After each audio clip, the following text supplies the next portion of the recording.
Oh, that Valeri guy was packing even more muscle than I thought. I can't believe how heavy he was. Hauling him over there nearly killed me. Ah, curse this confounded snowstorm. Go bother some other poor souls instead. What do you want? I'm not in the mood to talk right now.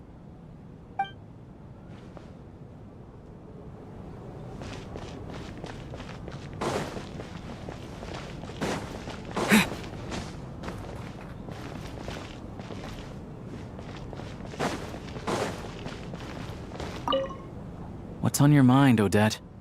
You haven't said a word. I was thinking about Mitya. If he'd been unwilling to sacrifice himself by walking out into the snowstorm, that would have made more sense to me. After all, it seems like the dead don't perceive things any differently from the living. Mitya doesn't even remember dying. So, to hear the news that you're apparently dead, and simply choose to walk out that door without a second thought, I can't imagine all the things that must have been going through his head. But when Mitya left, his expression revealed absolutely nothing. Perhaps he is even better at disguising himself than I am.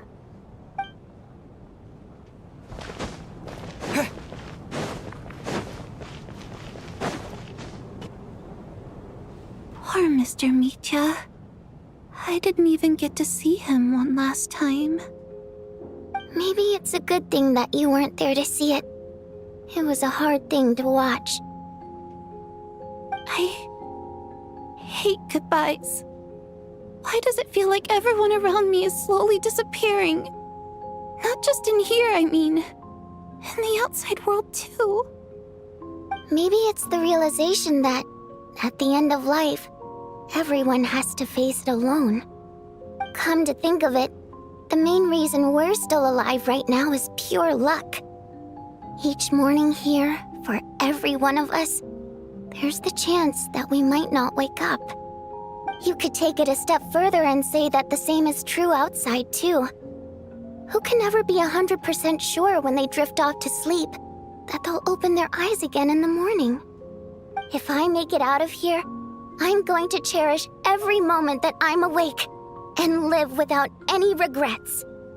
Without regrets? I feel like a strange sense of anxiety has been quietly growing inside me over the last 2 days.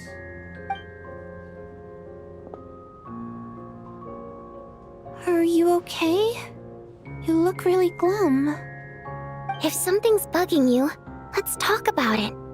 There's only a few of us left here now. After everything we've been through, what's the point in keeping things bottled up? I have a travel companion named Paimon. Alosha and Odette have met her before. She's been feeling unwell recently. You're worried about her, aren't you? That makes sense. We've been trapped in here for days. To be honest, I used to feel like I was just a spectator in this world, watching everything that happens from the sidelines. Maybe it's because I'm a descender. A descender? But with Paimon by my side, over time, I slowly felt my connection to this world growing stronger. She loves eating, sleeping, and having fun, but she's also a great guide. It's her authenticity that makes this whole world feel more real for me. Over the last few days that we've been apart, I've often caught myself wondering, what would Paimon say if she were here right now?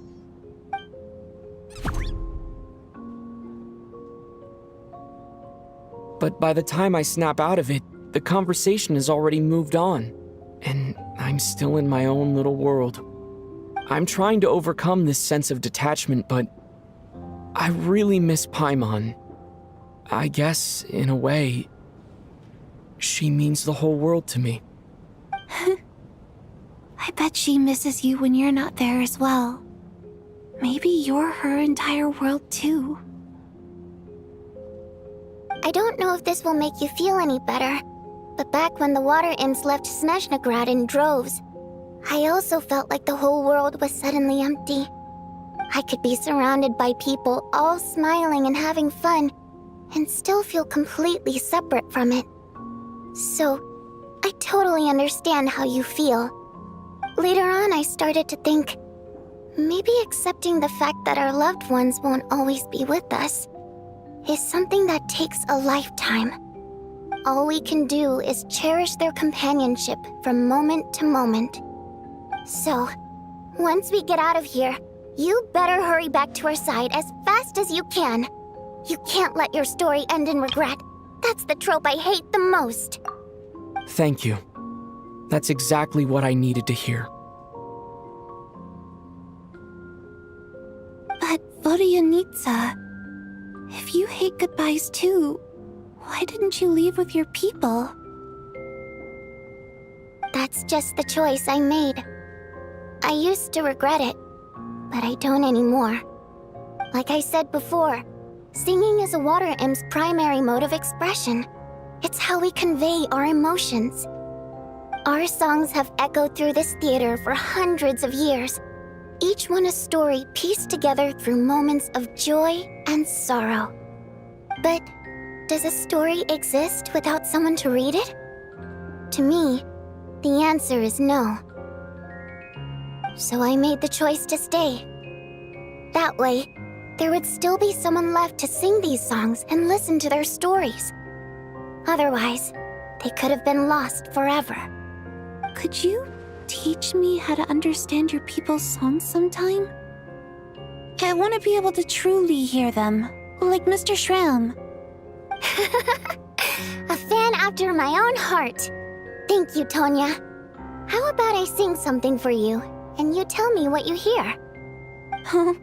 Okay, I'll do my best.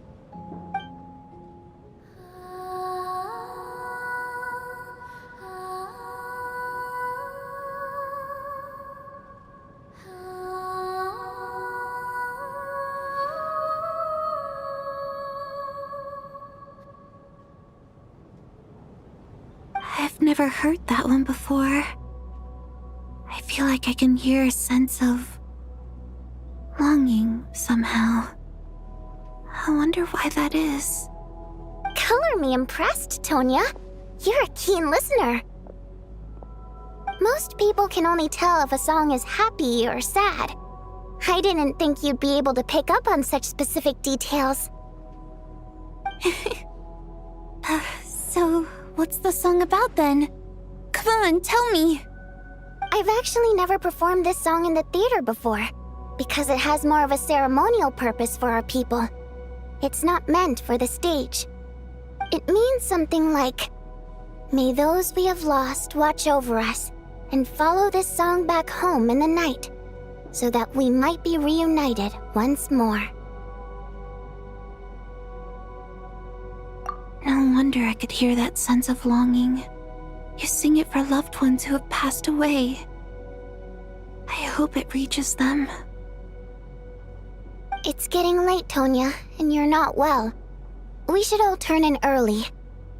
I suppose there's no reason to keep watch tonight. Okay. But, before I go to bed, could you sing that song a couple more times for me, Vodyanitsa? Of course. Anything for my #1 fan.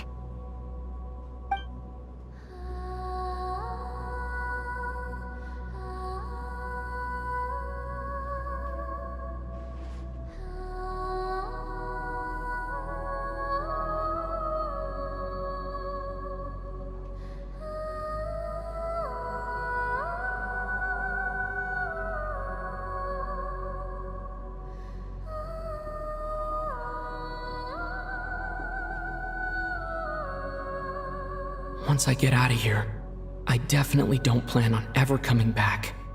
But I guess that means I'll never get to hear Vodyanitsa sing again. That's a sad thought. Before I fall asleep, I should cherish this moment of companionship while it lasts.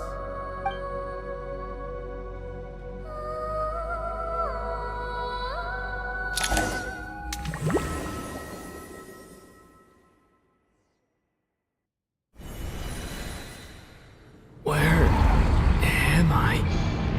It's so dark in here. and I feel kind of dizzy. Am I alone?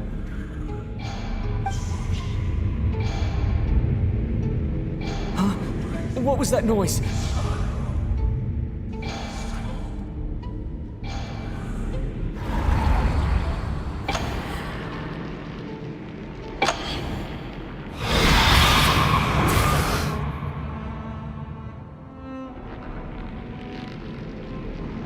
Return, O spirits. Fulfill your oath of protection.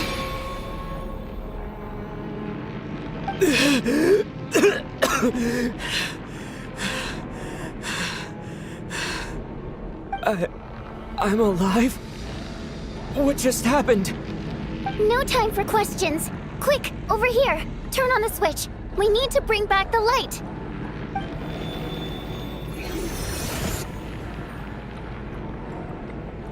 All right, we're safe. The spirit just now is called Night Prayer. The light subdues her, but she'll attack without a second thought in the dark. Sort of. I know it's hard, but you can't let this place go dark, or she'll kill you again. Yep. Luckily, I was here to resurrect you. Otherwise, that'd have been a real bummer. A bit more than a bummer, I'd say. Wait, so you have the ability to resurrect people? Sure I do. I'm your guardian spirit after all. I specialize in soul recall. Oh, it's nice to meet you, by the way. Thanks. It's nice to meet you too. All right, there's no time to waste. The black mist is already catching up. We need to avoid it and Night Prayer at all costs. Come on, let's go. We need to reach the next switch before the place gets too dark. If we bring the light back, Night Prayer won't be able to get to us.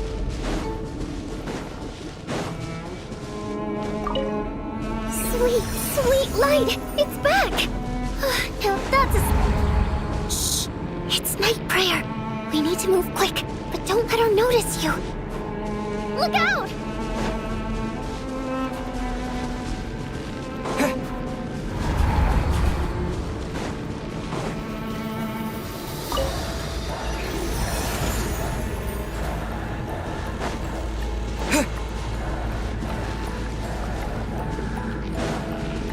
The next switch is... over there!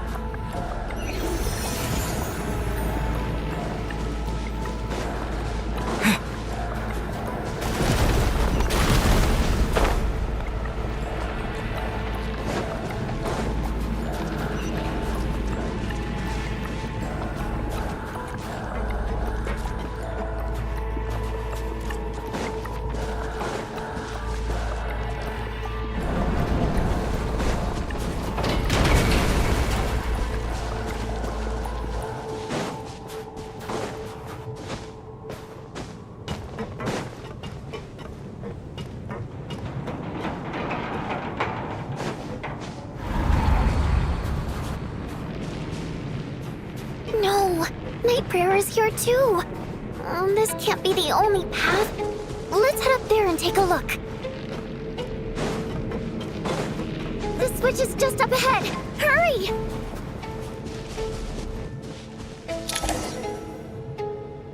It's too dark! We're not gonna make it! Come on, faster!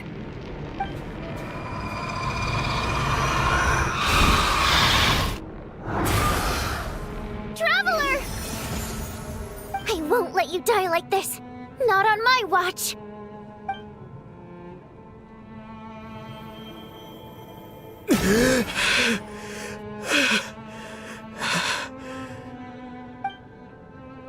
Even though it's not permanent, dying is definitely not a pleasant experience.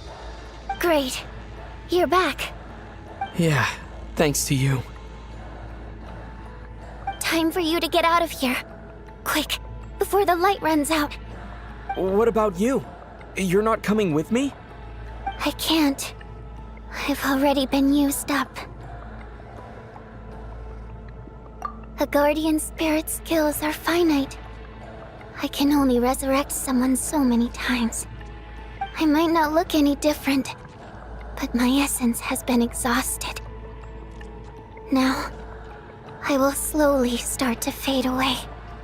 I can go no further. The black mist is where I belong. It's okay. Why didn't you tell me sooner? Because it wouldn't have changed anything. That knowledge would have just burdened you. And a guardian spirit's role is to protect. But... Go. Now, before it's too late. I already hear Night Prayer approaching.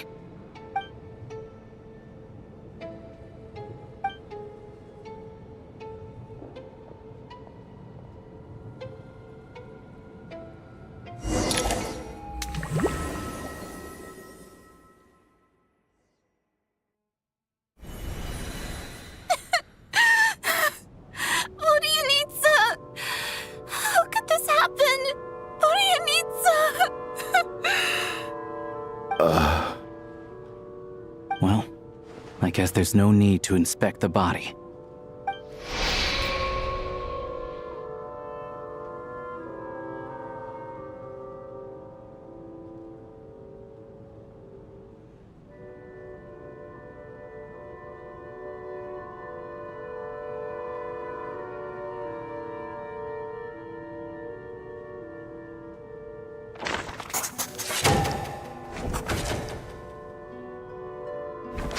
Wasn't supposed to happen. You lied to us, didn't you, Chuganov? You've been lying from the start. Take a long, hard look at yourself before you go around accusing other people. I suspected you on day one, Lelik, and now look where we are. By some strange coincidence, you've never been targeted. You just happen to have survived this long? No, you should be the prime suspect. And you, little hunter, ever so content with staying on the sidelines. Yet, you were the one who stopped us from leaving from the start! Why are you trying to keep us here? Now you're just lashing out indiscriminately. That's either a sign of anxiety or a guilty conscience. Where was all this passion and bravado before? Decided to fight until the bitter end. Is that it? Is that a threat? Fine, bring it on!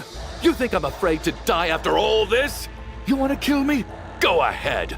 I'd like to see you try. After all the trauma of the past few days, everyone's been pushed to the breaking point. Valeria and Mitya aren't here anymore. Someone else needs to step up and take charge. But first, I need to think this through. Considering everyone left, who's the most likely candidate for the deceased?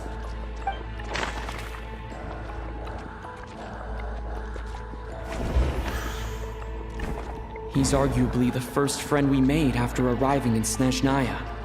While he works at the theater, we've also met him outside of it, so he can't be the deceased. My memories are perfectly coherent. Even after racking my brain, I can't recall any scenes of my own death.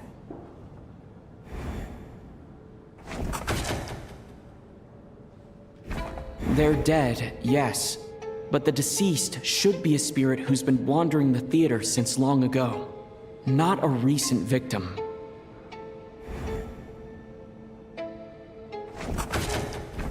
They're dead, yet.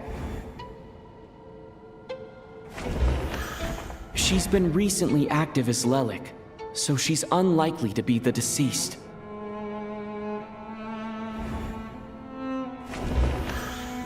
I clearly remember Mr. Chuganov from the first time I visited the theater. He made quite an impression.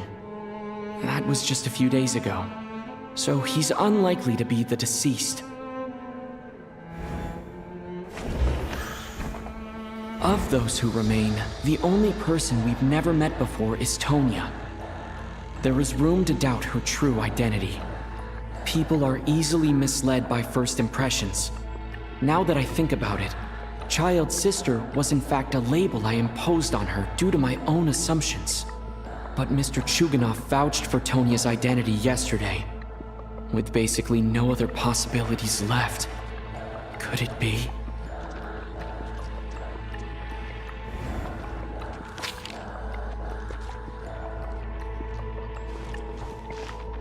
Tonya, how's Tusser been lately? Tusser? Your brother Ajax must have mentioned me in his letters home, right? Did he say anything about a blonde traveler? No. And my brother's name is Razik, not Ajax. Ugh. Chuganov, looks like it's your turn to do some explaining. Yesterday, you said you could vouch for Tonya. Why did you give us a false testimony? I knew you were behind this, Chuganov. You've been lying through your teeth from the start. Everything about you is fake, down to the wife and daughter you're always talking about. Your entire family man persona is a charade, isn't it? That night, when I infiltrated your place as Lelik, I noticed you were home alone. Didn't think much of it at the time, just thought everyone else was out. But thinking back on it now, that doesn't seem very likely. My guess is, you live alone, don't you?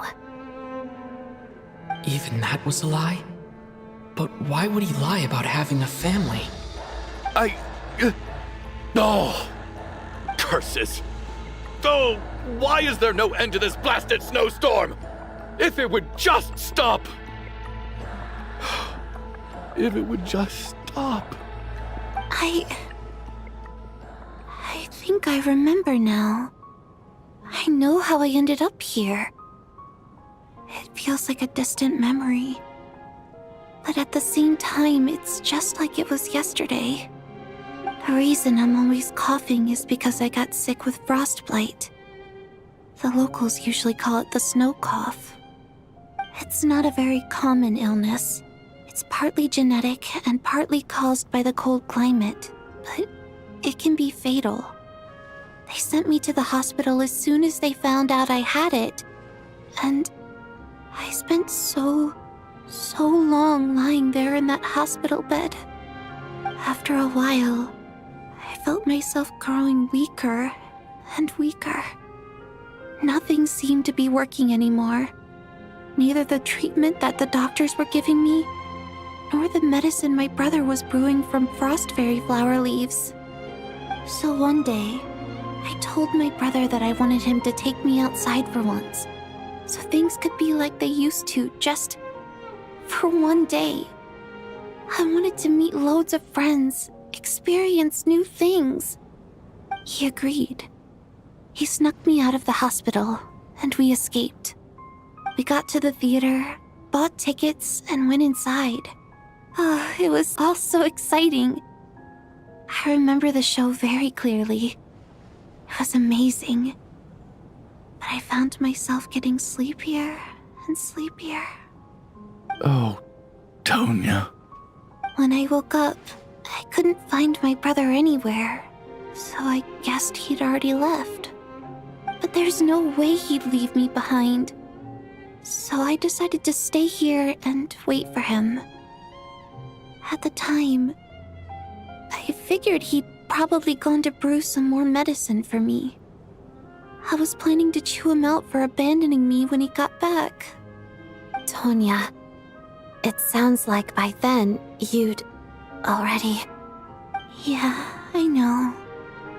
I understand now.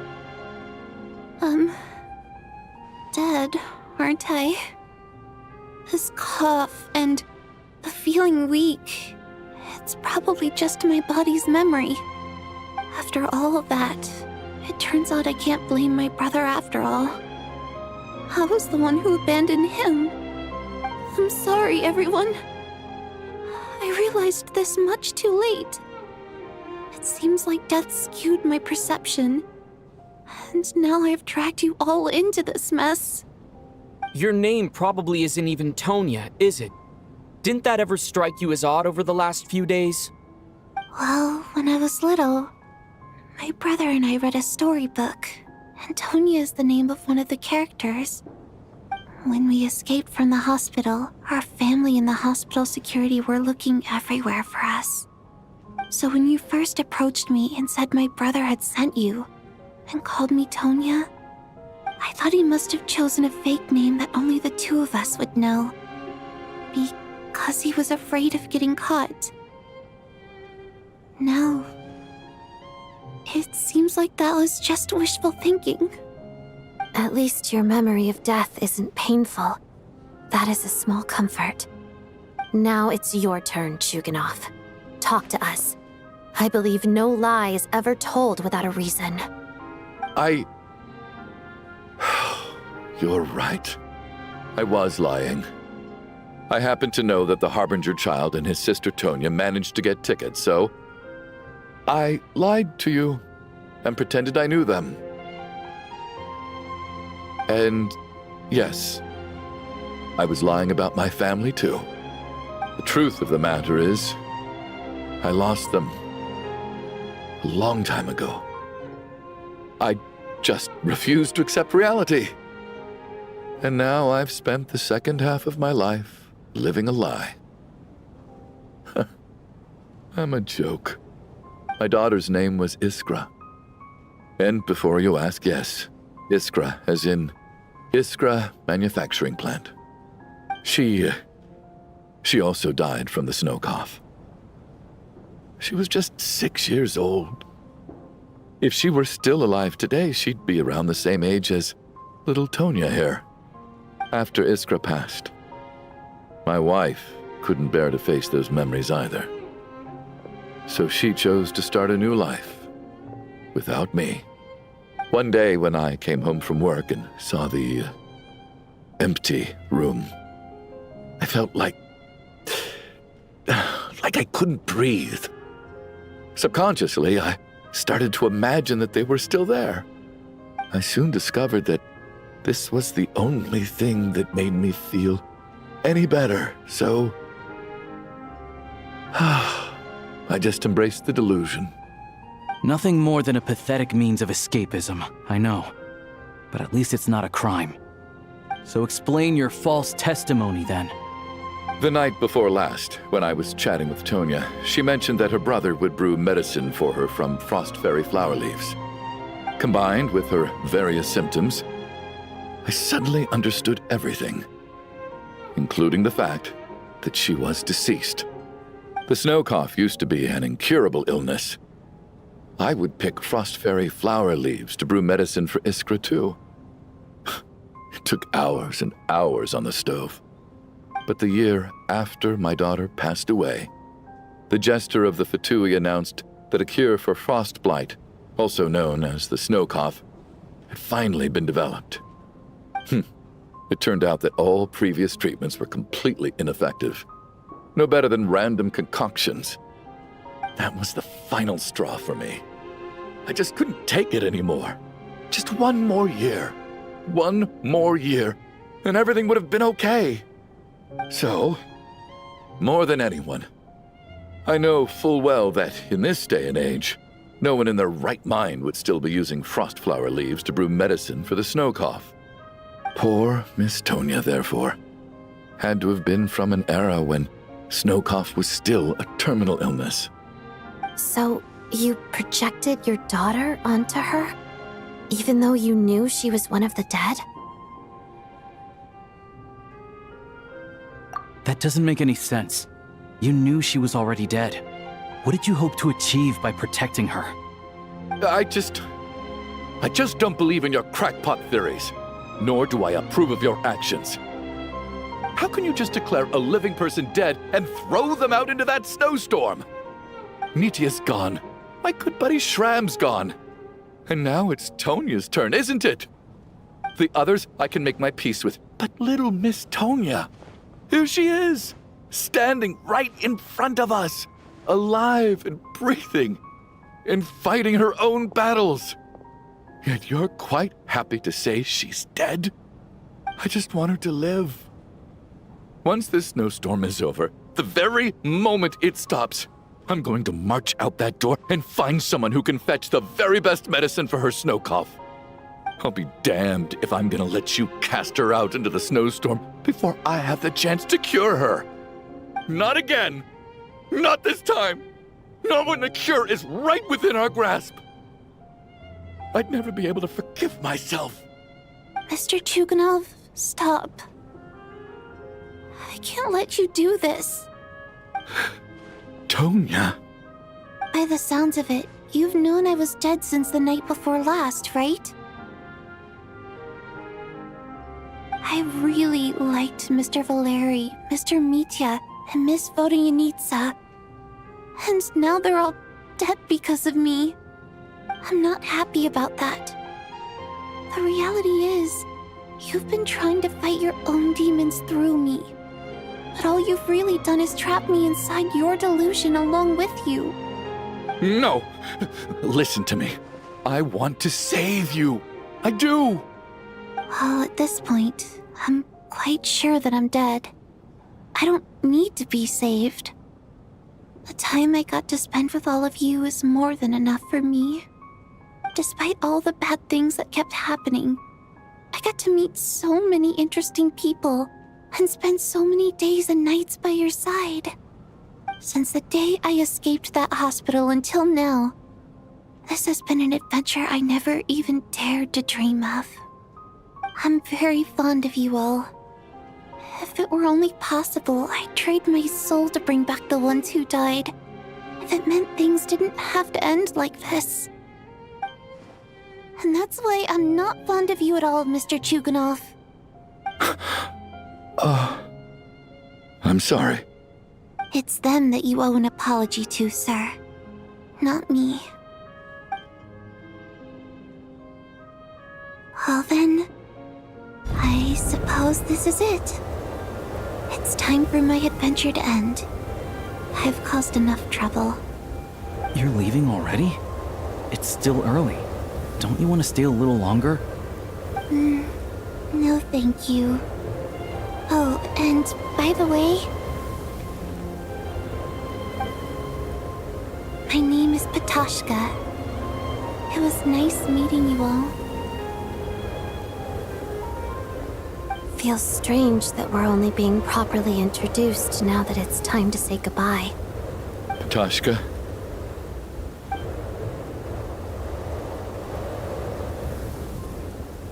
What are you doing, Chuganov? Are you crazy? Let me leave. I can't keep lying to myself anymore. In your dreams. Don't think you're getting off that easy when you had a hand in the deaths of so many people. The Fatui have honed quite an array of enhanced interrogation techniques since they were founded. Once we're out of here, Lelik will personally give you a taste of every last one.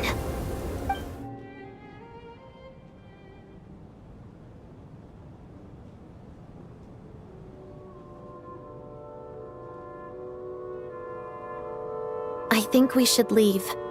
I doubt this snowstorm is ever going to stop. For all we know, this storm might have destroyed all of Snezhnaya by now. Maybe even the whole world. Wait, we finally solved the mystery of the haunted theater today. Maybe let's at least try to enjoy tonight? Fair enough. I don't particularly feel like dying in Chuganov's company anyway. And yet you won't let me die first. Hey, Chuganov, on a serious note, if we do make it out of here, you should close down that factory of yours. A lot of people are freezing thanks to you. Is this really the time to be discussing my factory? All right, fine. I'll shut it down. Doesn't matter to me anymore. Am I hearing things? Or was that a knock at the door? There it is again. But I don't understand. The snowstorm hasn't stopped, has it? Should we open the door? Is this it? Is this nightmare finally over? If the last few days are anything to go by, I probably shouldn't be getting my hopes up.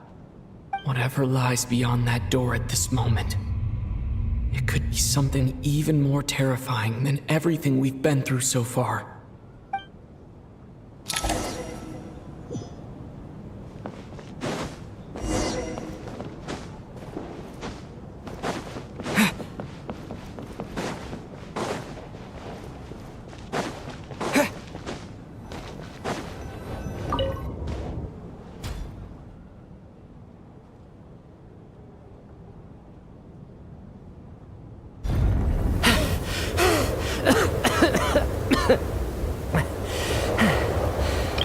everyone.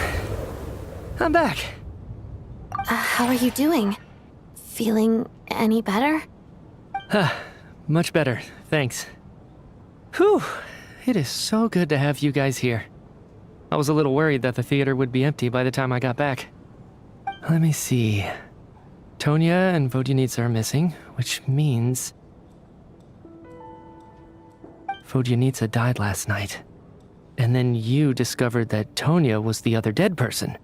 Am I right? Not Tonya. Pitashka. First, tell us how you made it back here. Given the conditions outside, no one should be able to return alive.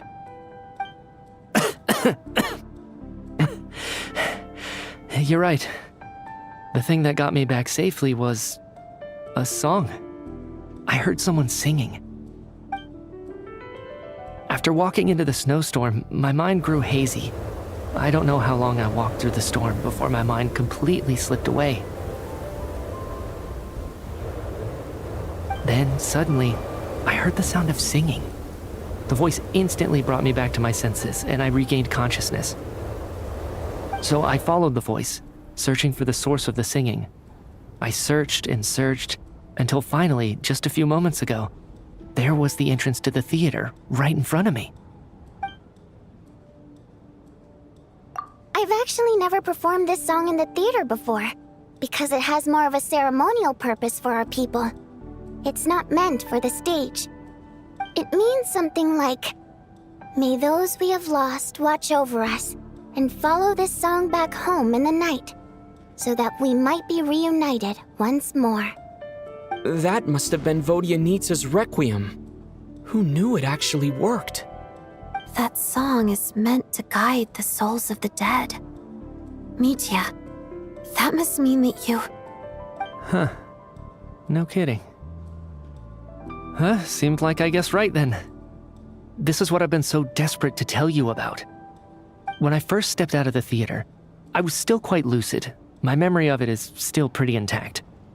I remember the outside world being completely different than what I'd expected. It was like this was a world where only the snowstorm existed. There wasn't a trace of any humans or buildings ever having been there. I don't know how else to describe it, except to say that it just didn't seem like the real world. And as for the Requiem, if I was guided here by Vodyanitsa's song, it can only mean that I must already be dead.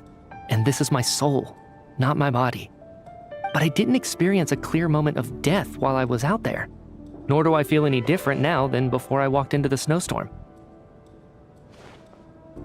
You don't seem any different to me either. In fact, this is something I've been wondering about for a while now. If souls aren't physical, shouldn't they lack tangible form? Both Shram and Pitashka were clearly deceased, and yet their souls didn't look or feel like ghosts at all. They were visible, tangible, no different than you or me. This raises a truly terrible thought. Is that really what Mitya is suggesting?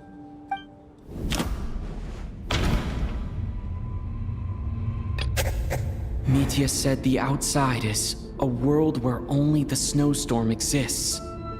It must be connected to the ley lines, so going out there will only take us further away from the real world. The Requiem calls to the souls of the dead. This is proof that Mitya is dead and has not been resurrected. Dreams can't explain everything, and this isn't the Sub-Zeru's festival. Mitya's soul was summoned back by the Requiem, confirming that he is indeed already dead. And yet, he looks no different from us. Of course, if even the long-deceased like Mr. Shram can blend in with us undetected, then maybe we've all been dead from the very start. And all of us are now souls wandering the theater.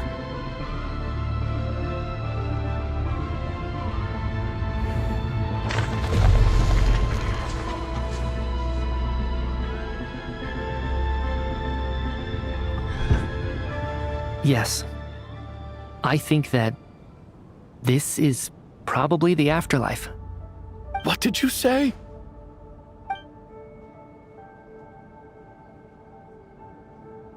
You heard me. We died in the theater. All of us did. But due to an obstruction in the theater's ley lines, our souls are trapped here, while an endless, infinite snowstorm rages outside. It's ironic, really. All that time, we were working so hard to figure out who the deceased among us were, when the truth was, we were all deceased. The only difference being some of us died more recently than others. Do you remember that note, "Death is near"? Seems like we misunderstood what it meant after all. Death was nearer than we wanted to think all along. The note simply meant that all of us were already dead. So all our attempts to survive, our search for the deceased, it was all for nothing? Hard to say. At the very least, we helped 2 lost souls find clarity and go to where they belong. The presence of those 2 is probably what caused our souls to be drawn in by the ley lines. In which case, the deaths we've awoken to over the past few days were just souls returning to the ley lines for good. If what you're saying is true, doesn't that make us the lost souls now? Huh, no wonder. This afternoon, when I was moving Vodyanitsa's body, I noticed that the other bodies in the room hadn't decayed one bit after all these days. That's further proof that those aren't physical bodies at all, but merely our shells here in the afterlife. Am I really dead? This doesn't feel real to me at all. No, that's impossible. This cannot be how it all ends. I still find it hard to believe that all of us are dead. How exactly did we die in the real world? None of us have any memories of dying, right?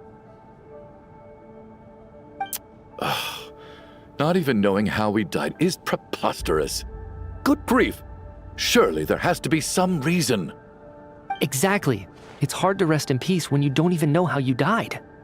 It gave me lots to think about as I strode out into the snowstorm. I racked my brains trying to remember the cause of my death, the exact moment I died, the root of all of this, right up until my consciousness faded. Wait. Hold on. Right before I lost consciousness, I think I saw something. I can't remember. And I think I lost my notebook and pen. Mitya, your hand. Is that blood on your fingers? Huh? You're right. There's blood on the fingertips of my right hand. Looks like it's already dried. When did that happen? What the? I guess this was what I saw. I must have desperately drawn it in my own blood right before losing consciousness. What's wrong? Do you recognize the symbol? It's Renova, the ruler of death. Huh? Alosha, do you still remember that Snezhnayan folktale you told me about? It was about the Grim Reaper. When someone's about to die, he appears as an incarnation of someone familiar to guide their soul into the afterlife. And as soon as you recognize his face, your life is over. I heard a similar tale when I was little. You think the Grim Reaper in this story refers to the ruler of death you mentioned? That's right. In which case, death is near could also mean that the Grim Reaper is here disguised in a familiar form. Death, the deceased, and the Grim Reaper? So it's a triple entendre.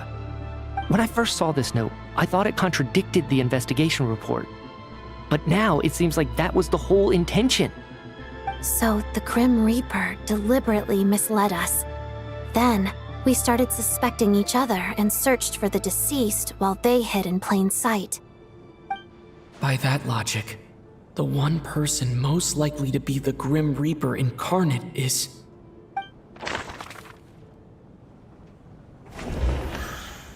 Identifying the Grim Reaper is a major decision to make. I should think it over carefully. Identifying the Grim Reaper is a major decision to make.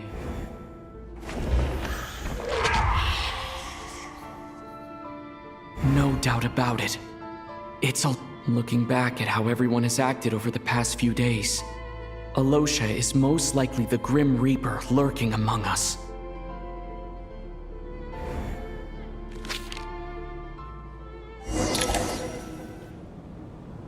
Is it you, Alosha? You were the first to discover the investigation report, and you had plenty of time to slip the note inside to mislead us. So? Surely you can't suspect me based on that alone. What if someone else found the investigation report first, slipped the note inside, and then put it back without telling anyone? There's no denying it. The note could easily have been slipped in much earlier than it was discovered. That's not all. I've also noticed that although on the surface, Valeri, Mitya, and sometimes I were the ones taking charge of the situation. Looking back now, even though you didn't say much, you were always subtly guiding everyone from the sidelines. What do you mean? You were the one who emphasized how dangerous it was outside and insisted we all stay here. It was also you who suggested that we all sleep in the same place. And earlier today, you tried to convince Patashka to stay. I don't understand why, but it was out of character. So, you didn't understand my intentions, and now you're assuming the worst. Seems pretty unreasonable if you ask me. He still won't admit it. Fine.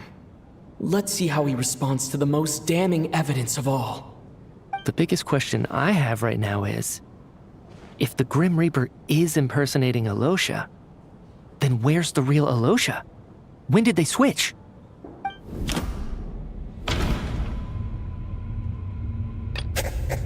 No. The Ruler of Death would have needed to control how everything unfolded from the start.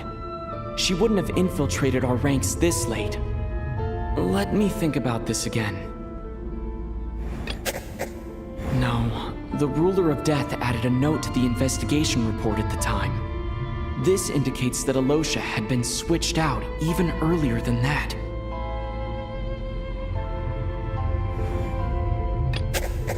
No, nothing related to Alosha happened that night. I should think about this again. That's right.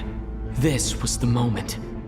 Right at the start, before any victims had even emerged, Alosha was switched with the Ruler of Death while everyone's guard was still down.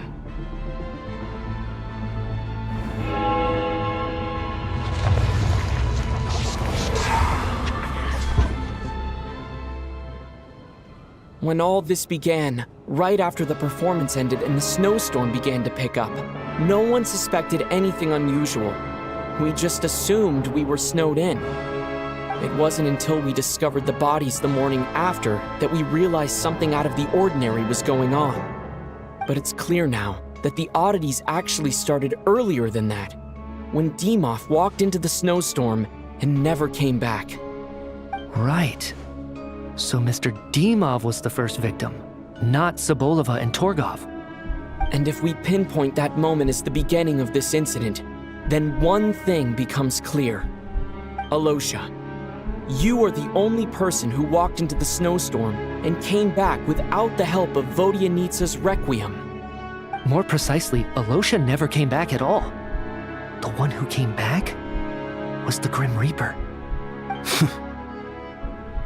Not bad. Well, since you've backed me into a corner, I suppose there's no point in keeping up the act anymore. Alosha? You're the Grim Reaper? I am no such tired cliché. Mortals should address me as the Ruler of Death.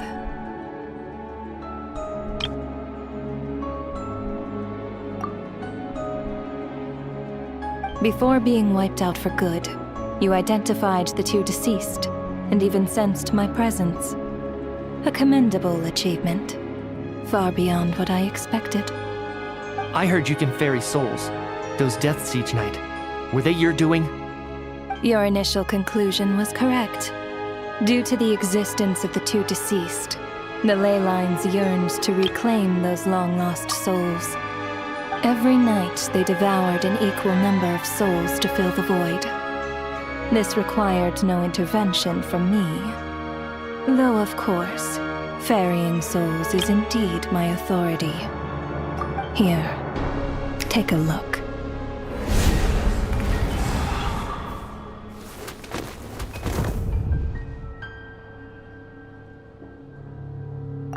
What are you doing?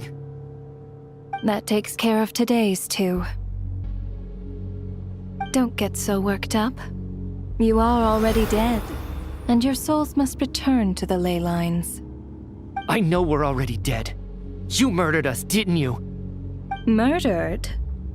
No. Murder is when mortals usurp my authority. Death is my jurisdiction. If I require someone to die, I need not resort to such laborious methods as murder.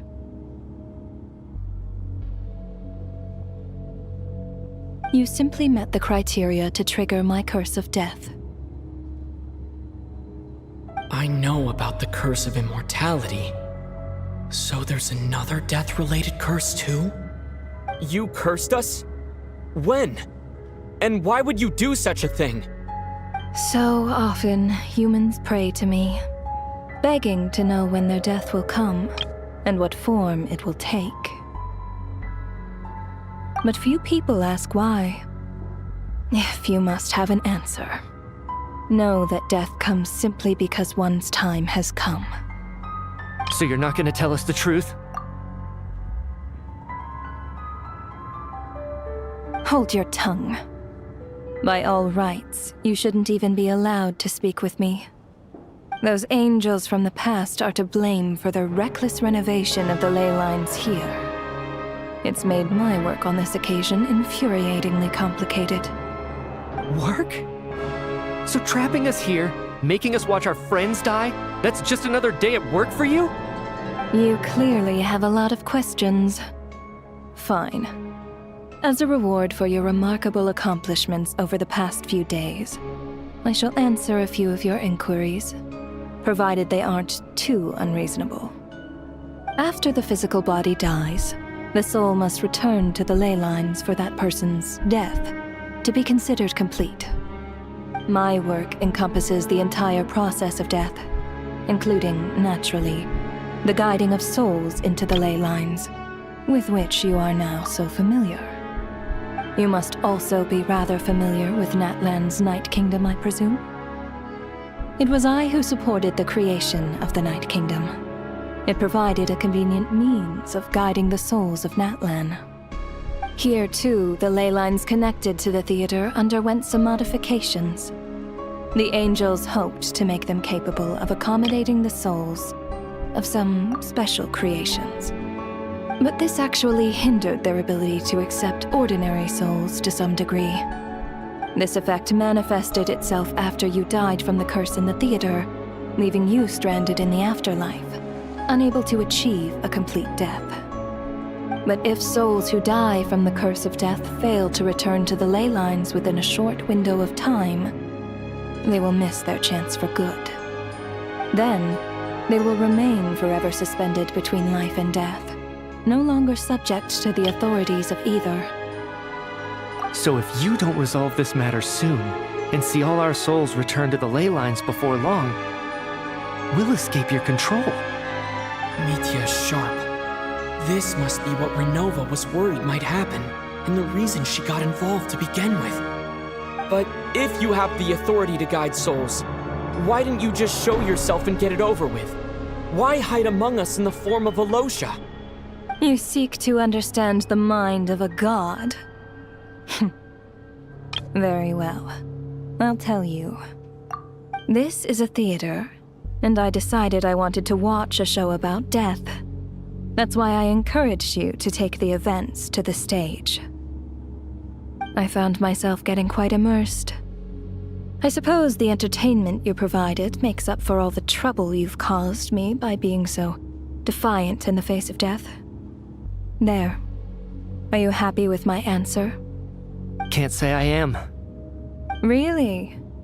But it fits the stereotypes you humans have about gods. Just moments ago, you were complaining about how infuriatingly complicated your work here has been. Work is work, I get it. There are times when it's a huge pain, but you just have to get it done, right? That's a rather unique perspective for a human. You are in fact correct. There is a pain point in this case. Due to the obstruction in the theater's ley lines, there is a hard limit on the number of souls they can receive each day, making it impossible for me to ferry all your souls at once. Revealing my identity too soon would inevitably have led to futile resistance, and there was a risk that any souls who chose to run would disappear. Then there was the issue of the 2 lost souls you called the deceased. The way you resolved that quandary was all part of my design. That's what I don't understand. If all of us were souls of the dead, what made their presence among us special? For centuries, they have refused to return to the ley lines, exploiting the issues created by the angel civilization to resist being drawn in. Centuries of obsession accumulated during this process. You may think of this obsession as the resentment of the dead, and in this quantity, it was a bomb that could have detonated at any moment. It reached the point where I could not afford to leave it unchecked.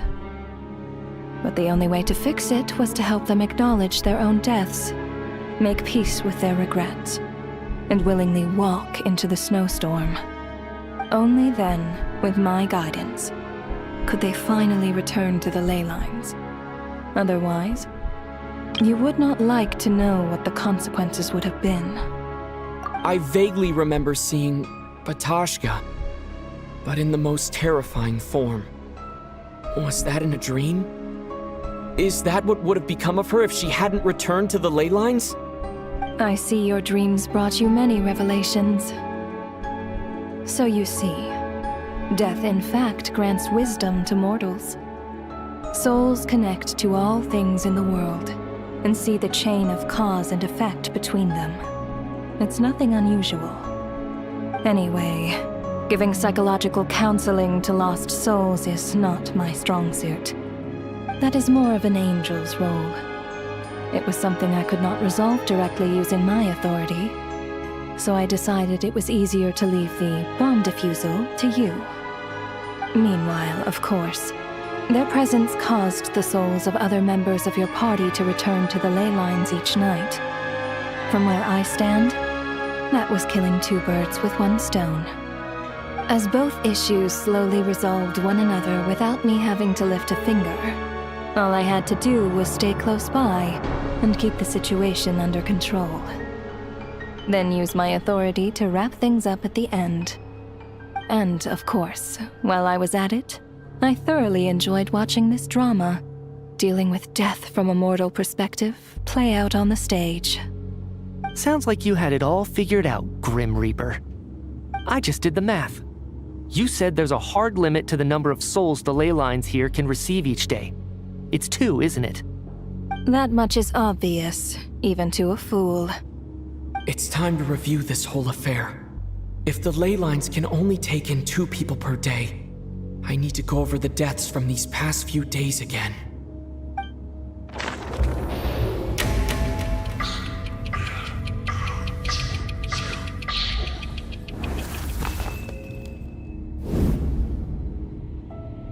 Looking back now, none of us had the faintest idea at the time. From the moment that staff member named Demoff walked into the snowstorm, the incident had already begun.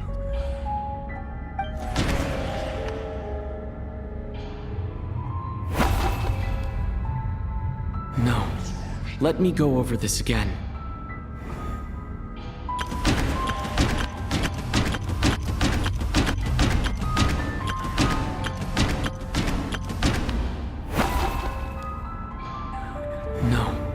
Let me go over the...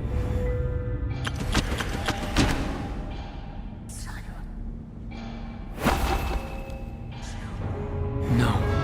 Let me go over this again.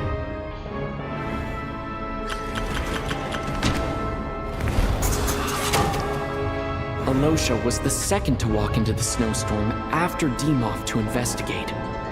During this process, the ruler of death assumed his identity, making him one of the victims.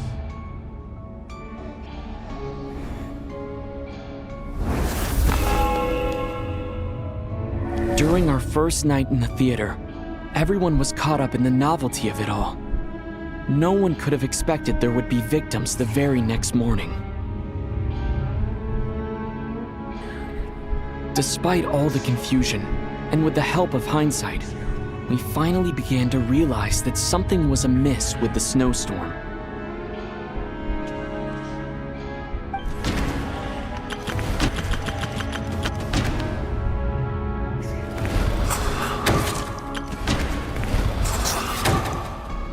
The ley lines devoured Torgov and Sobolova on the first night. At the time, we thought this might be a murder case connected to Lelik.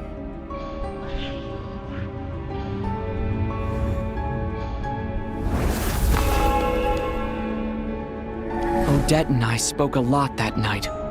3 people were on watch, but in the morning, we discovered that someone had fallen victim all the same.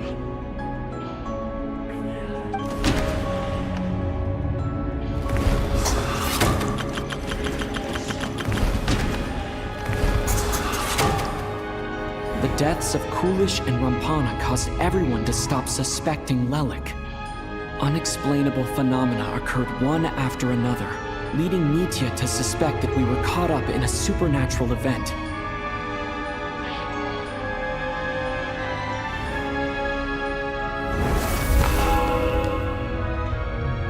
Later, we discovered that there seemed to be an extra person among us, and subsequently discovered the existence of the deceased.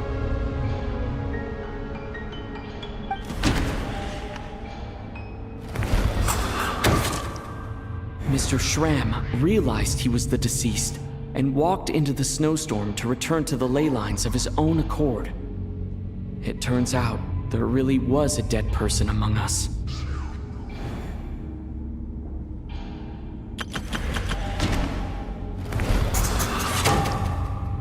He thought it was all over, but Mr. Valeri's death was a rude awakening for everyone. The ley lines consumed him during the night regardless. A lot happened today. Mr. Valeri's death led us to discover the connection between the number of deceased and the number of victims during the night.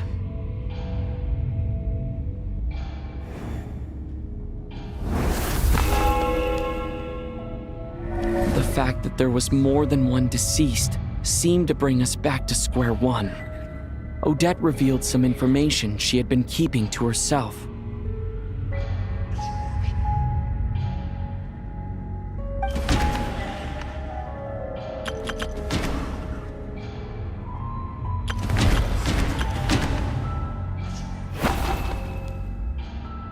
Although Mitya did indeed walk into the snowstorm that day, he returned from the ley lines with the help of Vodyanitsa's Requiem. The void in the ley lines hasn't been filled, so let's rule out Mitya for now.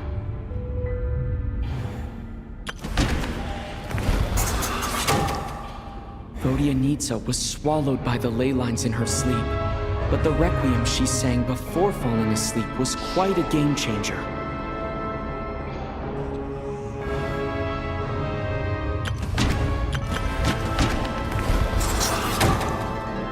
As it happened, Patashka filled the void left by Mitya's return from the ley lines by walking into the snowstorm this morning. The girl I thought was child sister Tonya turned out to be another of the theater's deceased. Come to think of it, Patashka was about to walk into the snowstorm at that time. And Renova, unaware that Mitya would return, was concerned that her soul would overflow from the ley lines. That's why she used Alosha's voice to try and persuade her to stay behind. Looking back, I suppose that was an early slip-up on her part.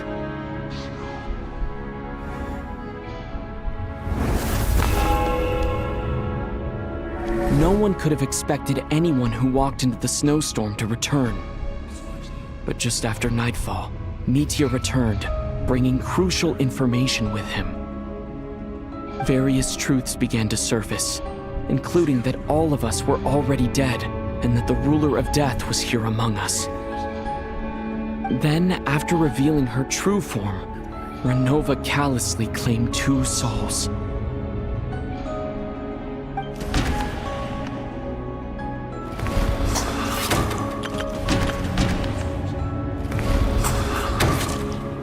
In fact, everyone was already dead by the time we took the photo.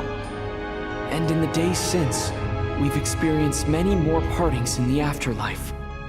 Now, only Mitya and I remain. And the true culprit behind everything still stands before us. In Mitya's eyes, I see the same anger and frustration that I feel.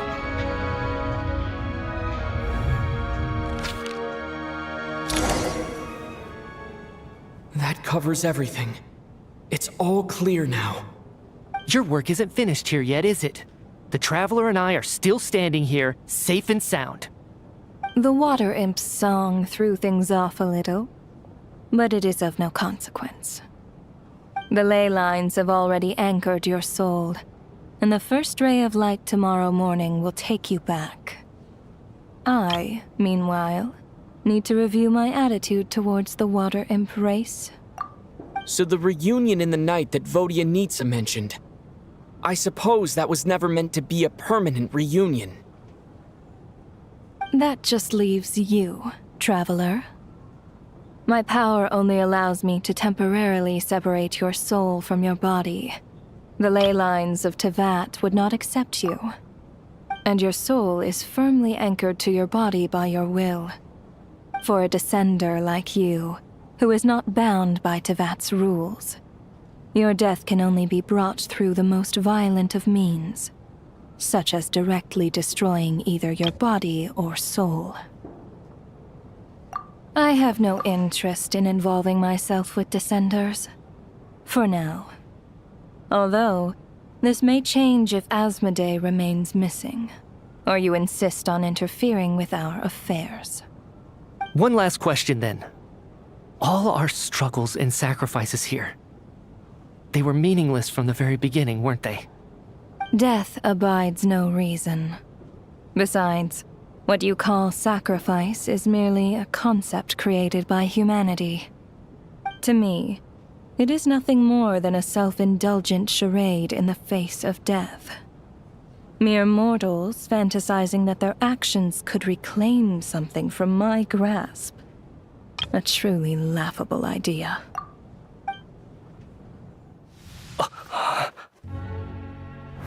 Grim Reaper, you really know how to get on my nerves. I'm not here to ingratiate myself with you. I kill merely because your deaths are necessary. Oh, you've made that quite clear. But humans don't take well to being scorned. Not even by the gods.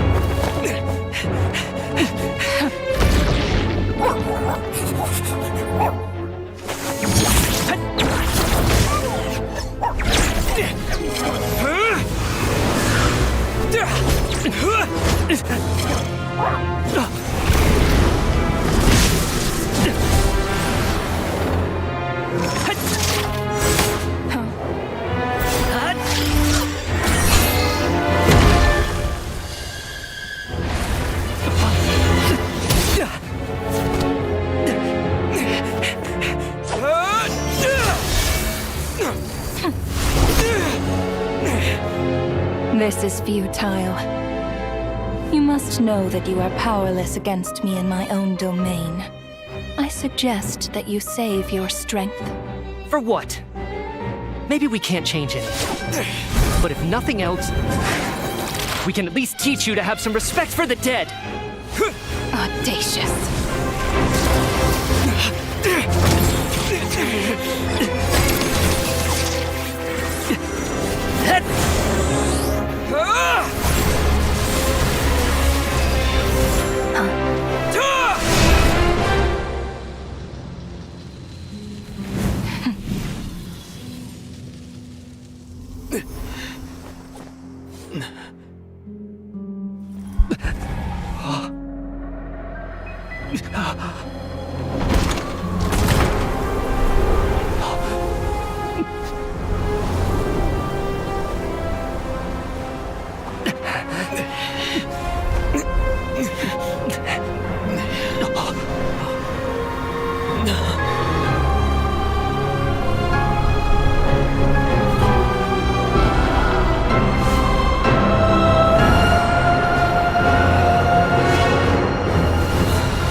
How are you holding up, Odette? What happened to me? How much do you remember? What do you mean? Is the performance over? I can't seem to recall what happened. Has Odette already forgotten?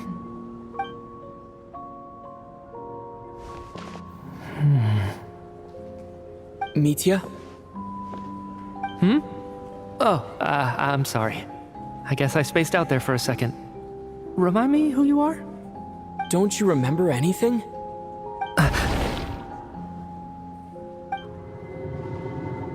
Yeah, I remember now, comrade. Looks like we guessed right.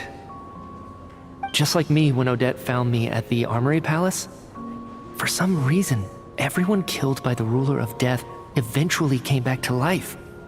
Just with one catch. They forgot what happened while they were dead. Odette and the others have already forgotten everything. Why were you able to remember this time? Could this be the reason? You said this is the Ruler of Death's symbol, right? I don't see anything there. You don't? Huh. Okay, I guess that makes sense. I carved this into my hand in the afterlife, so it's not visible in the physical world. Does that mean I carved this symbol into my soul? What an unsettling thought. Still, at least I get to remember what happened. I suppose it's a blessing in disguise. What about you, though? The Ruler of Death mentioned that you're a descender? Is that why you can remember? A full explanation would get complicated very quickly. But that's essentially it. Well then, now that it's all over, let's figure out what we've learned. The first thing I notice is that everything here is precisely as we left it, right before our deaths. This confirms that time passes differently in the afterlife than in the real world. They say that right before death, time slows down, and your whole life flashes before your eyes. That must be how you know you have one foot in the afterlife by that point. Anyway, clearly the few days we spent in the afterlife probably only amounted to a few short minutes in the real world. This also aligns with previous reports of widespread temporary memory loss among the Armory Palace personnel. Now it seems likely that those were all brief deaths caused by the Grim Reaper's so-called curse of death. To those unaware of the truth, dying and coming back to life must feel similar to a short bout of catatonia.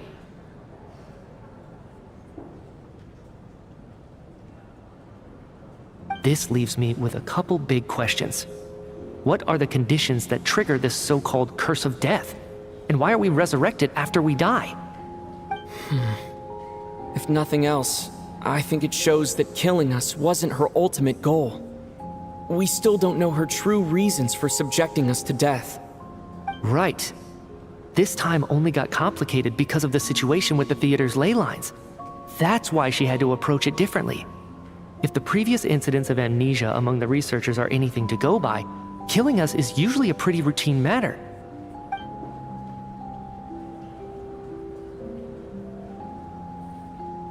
Come to think of it, wasn't I about to note something down before I died? I can't remember what it was, but I think it was something related to my research project.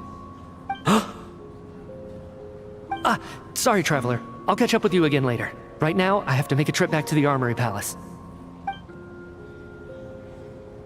Sir, if I may, no one of your description has ever shown up in my investigations into Mr. Mitya's friends. Yet, you two seem very familiar with each other. Could you perhaps tell me where he was in such a rush to get to?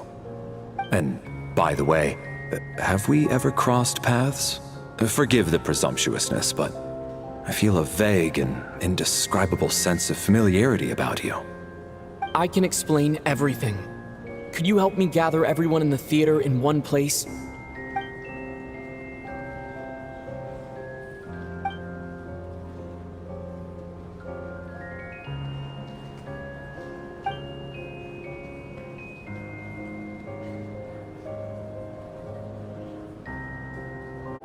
So, Chuganov really is going to shut down the factory. I guess this theater incident actually did us some good after all. So, you said I promised to take you to the Armory Palace while we were in the afterlife, yes? I believe you. I think I even have a vague memory of it. Agreed. Let's check in on her first.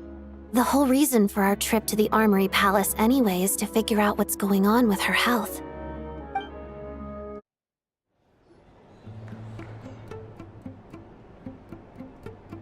I'm finally back, even though a long time has passed from my perspective. As far as Paimon's concerned, I probably just went out to watch a very short show. I should keep my emotions in check when I see Paimon again, or it'll seem weird. Wait. The atmosphere here feels off. Shh. Stay quiet. Let's go inside and take a look. Have we still not been able to notify Child yet? We need new orders. What if that person comes back again?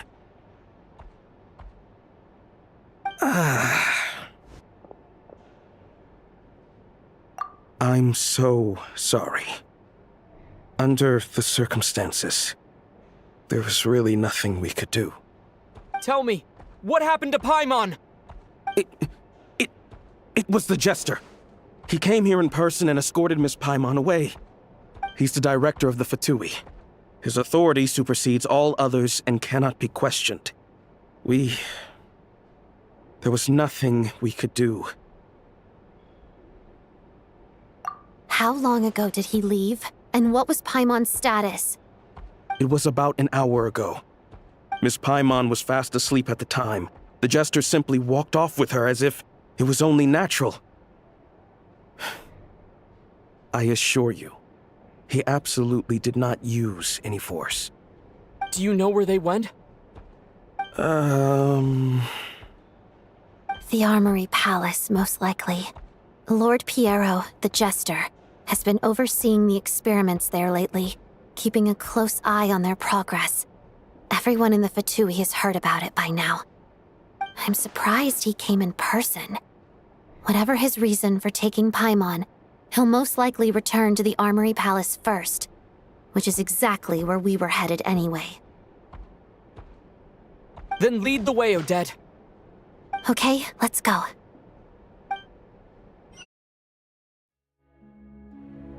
It's just up ahead. Quick, let's get inside. No, I'll go alone. You know I'm planning to force my way in. You're with the Fatui, so you should stay outside. I was hardly planning on taking you through the official channels anyway. I'm here to force my way in, just like you. I may be a Fatus, but I'm also Lelik, enemy of Project Stuja.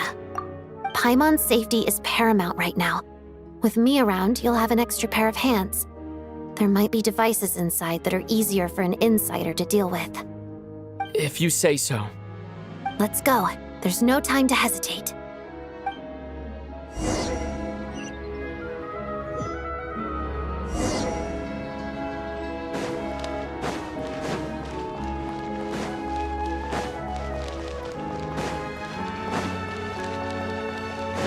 Hey, who are you? This part of the Armory Palace isn't a restricted access. What do you think you're doing? No questions, please. We're short on time. The wind knows it.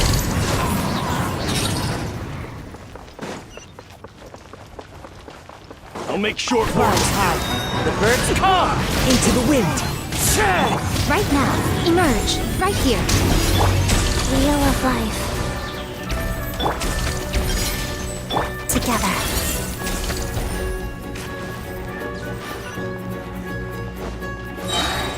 Fear the coming storm. Right now. Right here. Right now. Where are you?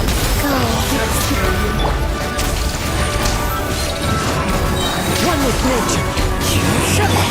How tiresome. Pertinent fool. I can still... Take a break?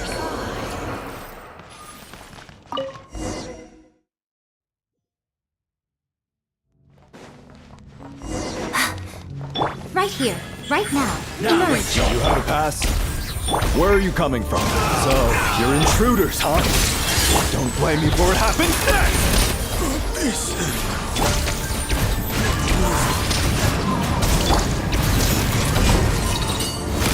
Did it take too long?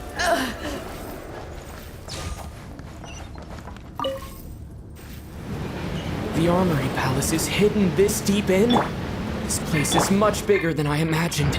They're conducting top-secret research, after all.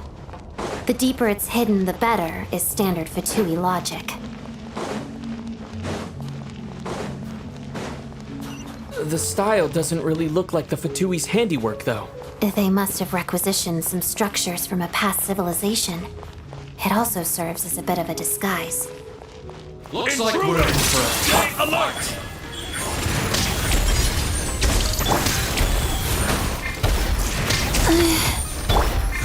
Into the wind. The wind knows me.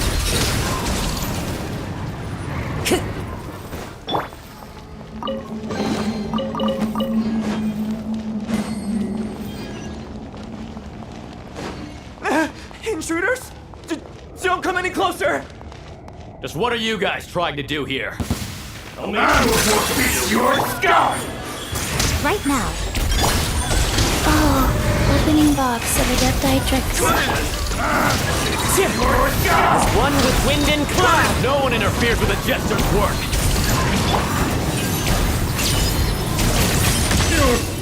Pretty sharp.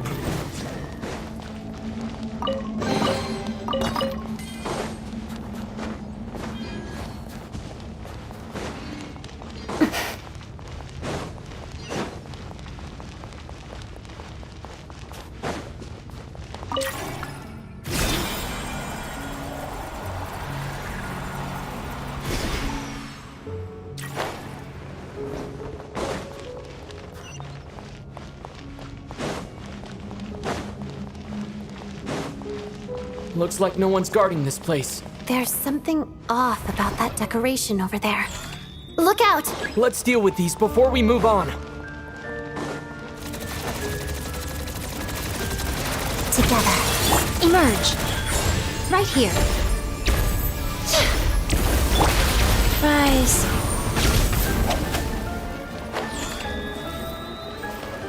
Faster.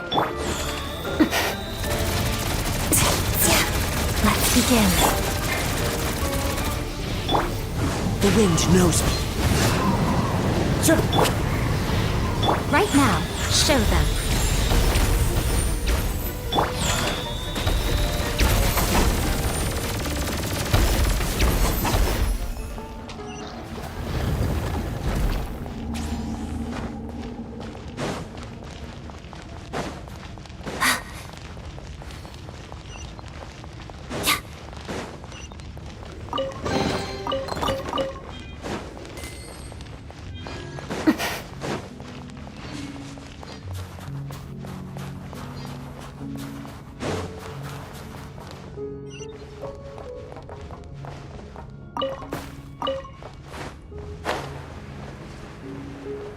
The researchers here probably don't know that we're uninvited guests. Let's try not to hurt them. What's the big star from the theater doing here? That's Miss Odette. She's a member of the Fatui. Don't tell me you didn't know that.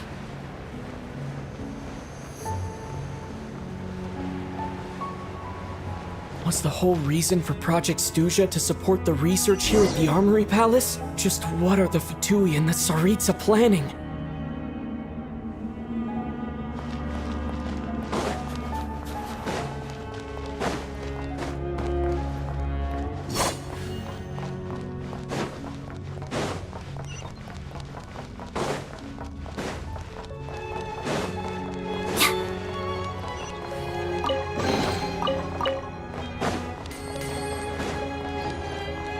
Whoa! Who are you? Never seen you around here before.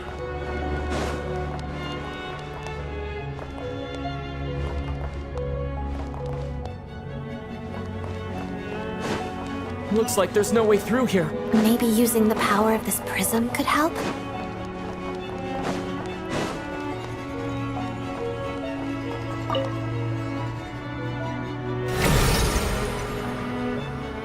I think I see some images. It's the prism's power at play, causing images of the past to reappear, albeit only as illusions. Paimon. And the Jester. Is this another scene from the past? Yes. It looks quite old, though. I don't think it happened in the recent past.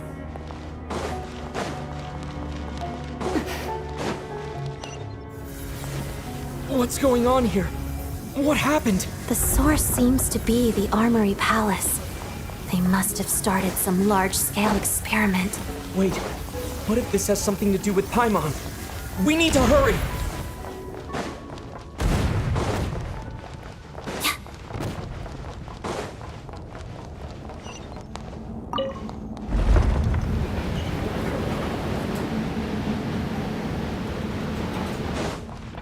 We're almost there. The Armory Palace is just up ahead. Paimon, please be okay.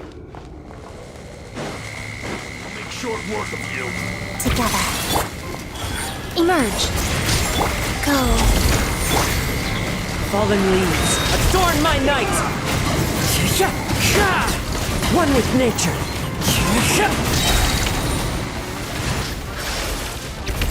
Right here. Emerge. Right now. Shadow me.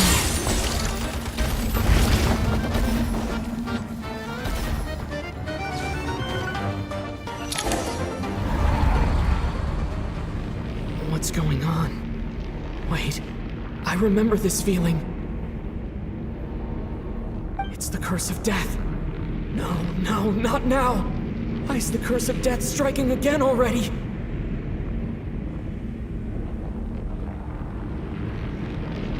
Odette.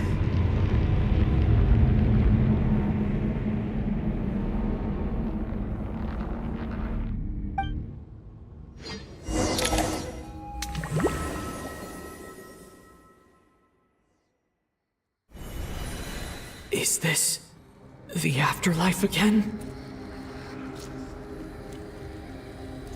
I need to find a way back to reality. Is that Odette's core Ignis? Could that be what just woke me up?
Odette? Odette! No signs of life. But past experience says that she should be resurrected before too long. Right?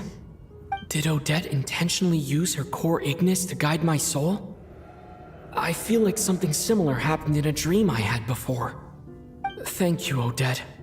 If not for you, my soul wouldn't have found its way back to my body so quickly. And I might not have woken up so soon.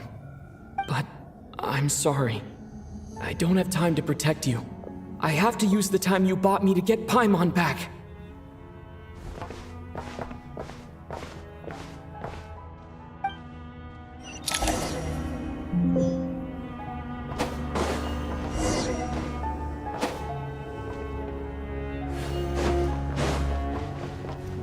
Sure enough, everyone here has been affected by the curse of Paimon! Paimon! No, wait. Paimon probably didn't escape Renova's curse either. She won't be able to respond to me right now. I'll have to find her myself.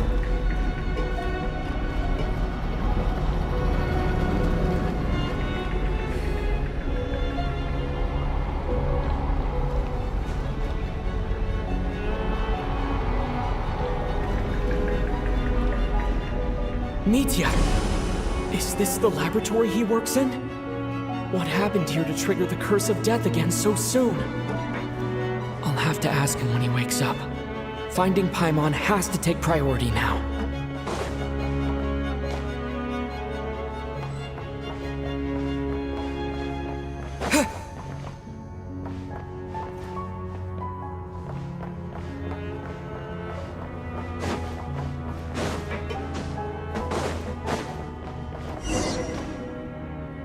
Found her!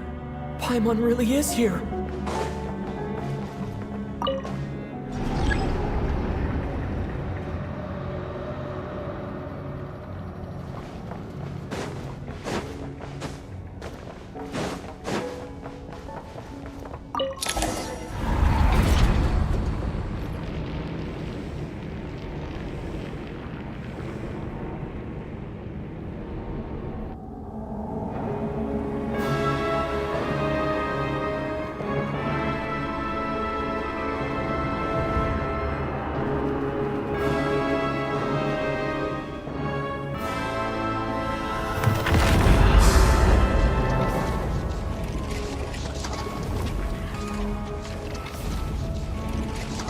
You don't learn, do you?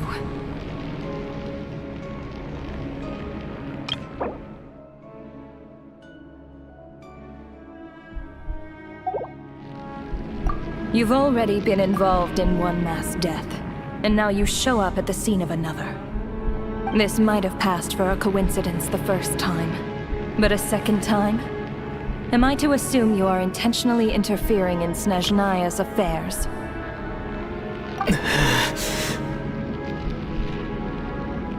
Judging by your expression, it seems that you understand little of what is going on here. In that case, a word to the wise. Do not interfere in Snezhnaya's affairs. A civilization that fails to learn its lesson constantly depletes its own worth. It will one day lose any reason for its existence. And as a descender, you are perfectly suited to be the lifeline to which a dying civilization might desperately cling. Consider your position carefully. No advice needed. I'll make my own judgments. Suit yourself. When the day of reckoning arrives, not even a descender can hope to escape unscathed. The time for resurrection fast approaches. The mortals here are not yet worthy to behold my form. So that will be all for today.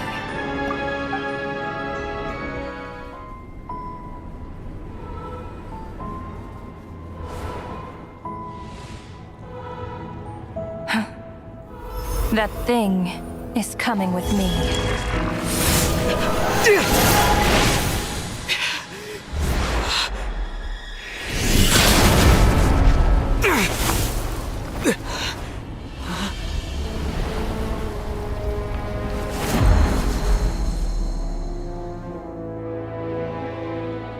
You awoke sooner than I thought. The curse of immortality is stubborn, unable to enter the ley lines, yet not content to remain a spirit.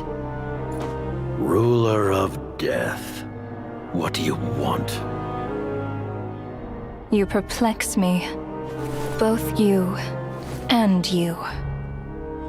That thing may be a creation of Celestia, but it possesses none of Celestia's power, let alone authority.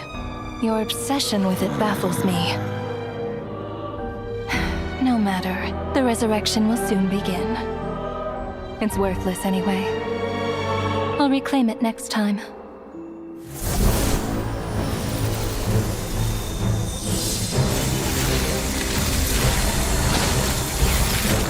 Hey, who says there'll be a next time?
I missed you, Paimon.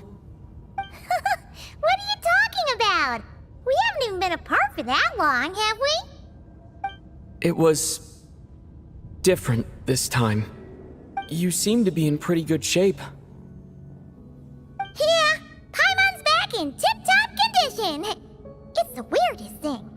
Paimon fell asleep earlier, and when she woke up, she found herself here. The jester and that guy talking to him used some kind of energy on Paimon, and she could kind of feel it canceling out that other thing that was making her feel unwell. So, Mitya helped too? Apologies for leaving in such a hurry at the theater earlier. I was in a rush to verify some theories. Rest assured that your companion is perfectly safe. We reversed the effects that the experimental energy had on her. The jester specifically instructed me to do so. I suppose this is our first official meeting, Traveler. I could not let Paimon suffer in her condition for a moment longer, and so I simply took her without explanation. I hope you do not mind. But why would a big shot like you care about what happens to Paimon? As I said when you first arrived in Snezhnaya, we once spent some time together in the distant past. Oh yeah, you did mention that. And Paimon did think you seemed strangely familiar the first time we met. I'm afraid the reminiscing will have to wait. Mitya, let us continue with the report. What conclusions, if any, did you reach from conducting the final experiment of our energy research ahead of schedule? The good news is, my hypothesis regarding the Ruler of Death has been verified. As for the bad news, I recommend we suspend the experiments and Project Mistelton until further notice. Currently, we have no means with which to make a breakthrough. I say this purely as a scientist, guided by reason alone. I will trust your judgment. We shall put the project on hold until the Ruler of Death has been eliminated. Wait, what are you guys talking about? You want to get rid of Renova? Like, how? By killing her? by whatever means necessary, so long as it removes the threat she poses to us. Until then, everything we do will be in vain. After what just happened, I've ascertained Renova's goal, or rather, the trigger condition for the Curse of Death. Okay, let's hear it. What she's doing is blocking Snezhnaya's technological progress, preventing us from possessing any means with which to threaten the heavenly principles. Just like the little lapdog she is. So, any ideas, research, or experiments that lead to technological progress can trigger the curse. Just now, for instance, I was set to launch a final phase energy experiment ahead of schedule. If the experiment was successful, we could have achieved a crucial breakthrough. As expected, though, the moment the experiment began, all the researchers, technicians, and witnesses died from the curse. All that effort, not to mention the energy and materials we relied on Project Stuja to gather for us, went to waste. In the end, nothing was gained. Does that mean something similar happened when we were at the theater? That's right. During the performance, I thought of an important breakthrough regarding the experiment, and wound up dragging everyone into this. So the nature of the curse seems to be something like, when moments of technological progress occur, all life in the vicinity is taken away. What a violent method! Of course, that meant the curse was normally limited to the Armory Palace. Since outsiders are forbidden from entering, this mass death phenomenon went unnoticed. Until Odette came along. I believe she was the first witness. The Curse of Death was triggered just before she infiltrated the Armory Palace that day. But you mentioned something about a final stage experiment. Doesn't that mean you actually made some progress? That's right. Even with the gods locking certain key components out of reach, humanity can still advance technology in incremental steps accumulated over time. But, as I'm sure Renova anticipated, even incremental progress has its limits, a point where the truth you're seeking must be put to the test in an experiment. You mean the experiment you were just about to do? Yes, we were at a critical juncture, a moment where the quantitative was about to translate into fundamental qualitative change. With this single experiment, we could have brought everything we've worked for to fruition. But now, after already being forced to fumble around in the dark all this time, it feels like we've truly hit an impenetrable wall. As long as Renova's Curse of Death persists, we won't be able to advance the experiment or obtain any results. And with Project Stuja having been in effect all this time, at our nation's current strength, repeated trial and error is simply unsustainable.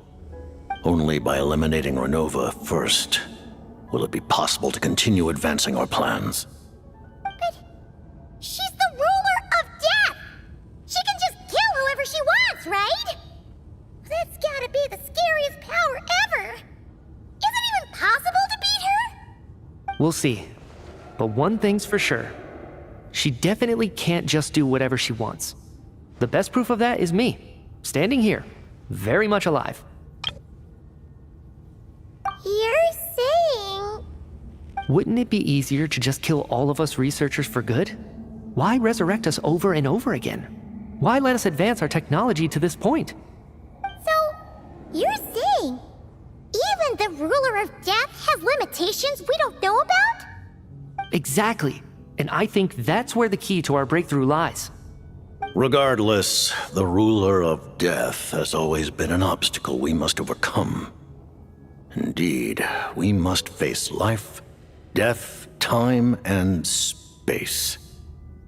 After all, our goal is the heavenly principles. The Fatui want to challenge the heavenly principles?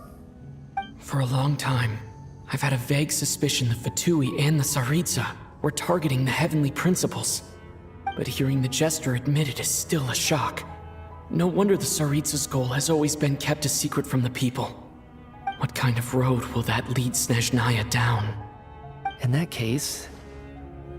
Lord Jester, I would like to request some leave.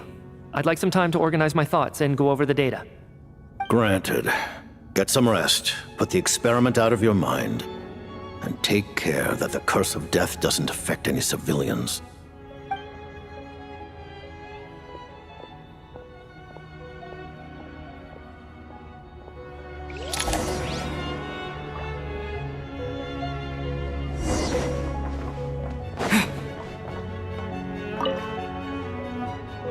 While there is yet time, allow me to offer you my hospitality, honored guest of Snezhnaya.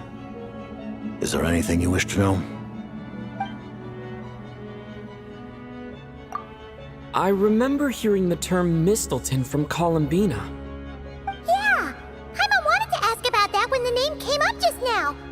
What is it? Paimon's heard of Project Stuja, but not this one. As you know, Project Stuja is a series of measures enacted to consolidate our nation's resources, the greater purpose of which is to serve Project Mistleton. Many of the things you have encountered thus far are essentially for the advancement of that project.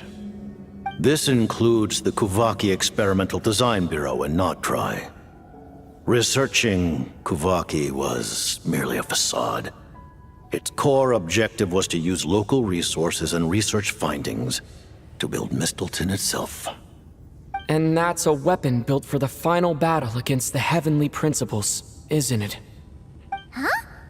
How did you know that? I was given some intel, and I made some deductions. Wait. You must mean that thing over there. Oh, Paimon's gotta take a closer look at this thing. Especially after you guys sent so many people to Notdry to work on it. Kuvaki alone will not break through Celestia's defenses, let alone challenge the Heavenly Principles. The Heavenly Principles are no doubt accustomed to combating the power of the Light Realm, and elemental energy is simply the power of the human realm, converted to that form by the Heavenly Principles themselves. Any attempt to use this power against its creator would be a futile endeavor. For now, therefore, we have set our sights on the form of energy associated with the Third Descender and the Stellar Linchpins. This may hold the potential to allow Mistleton to contend with the Heavenly Principles. You could say that by reverse engineering the Stellar Linchpins to extract the energy within, we have obtained a source of anti-Celestia energy. The Kuvaki Experimental Design Bureau, Project Stuja, and the new energy experiments. Huh. So, Project Mistleton is what ties it all together. And it looks like your plan is almost complete. No wonder the Ruler of Death came after you.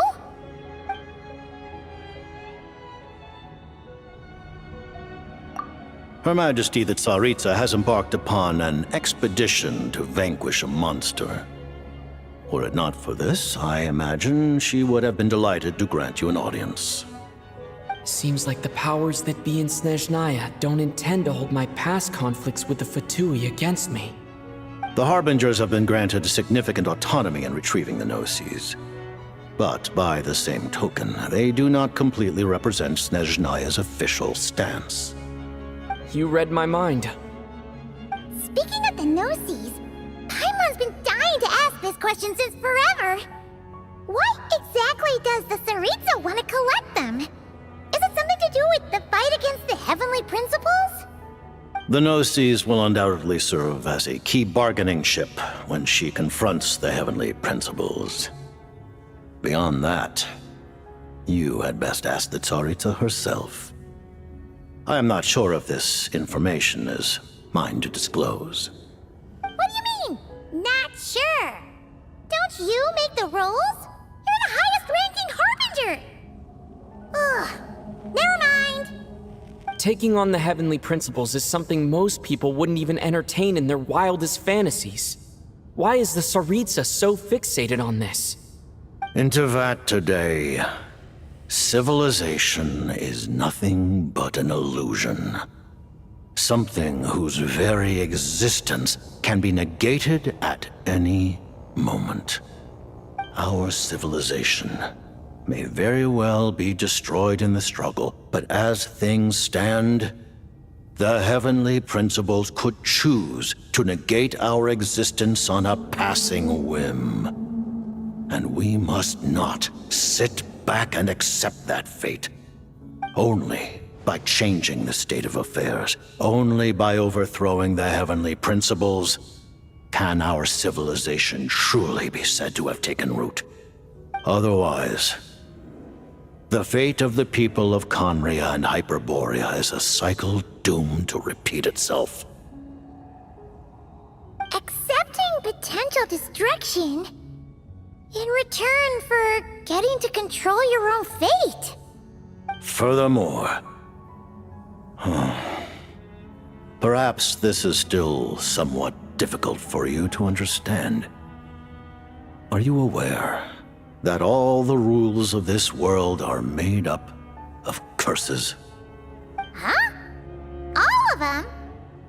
Paimon knows about the curse of death you mentioned, and the curse of immortality that you and Dainsleif have. Then the birth of the Hilly Churls, the rules of Natlan's Ode of Resurrection. Those are curses too? Farina's long life seems to stem from a curse placed on her by Focalor as well. Yes.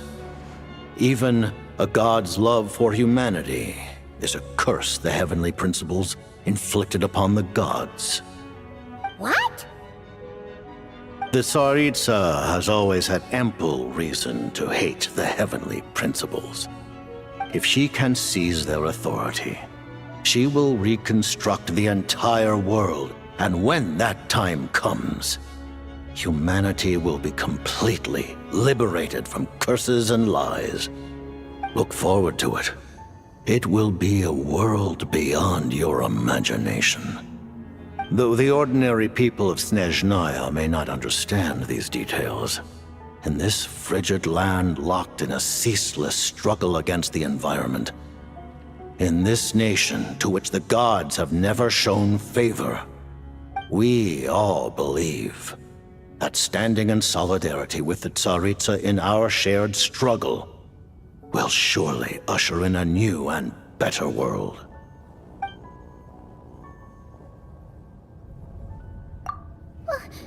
Paimon really doesn't remember!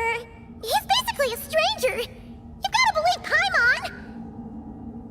Allow me to explain. The reason Paimon reacted to the anti-Celestia energy developed by the Armory Palace is because she comes from Celestia herself. More specifically, she is one of its creations.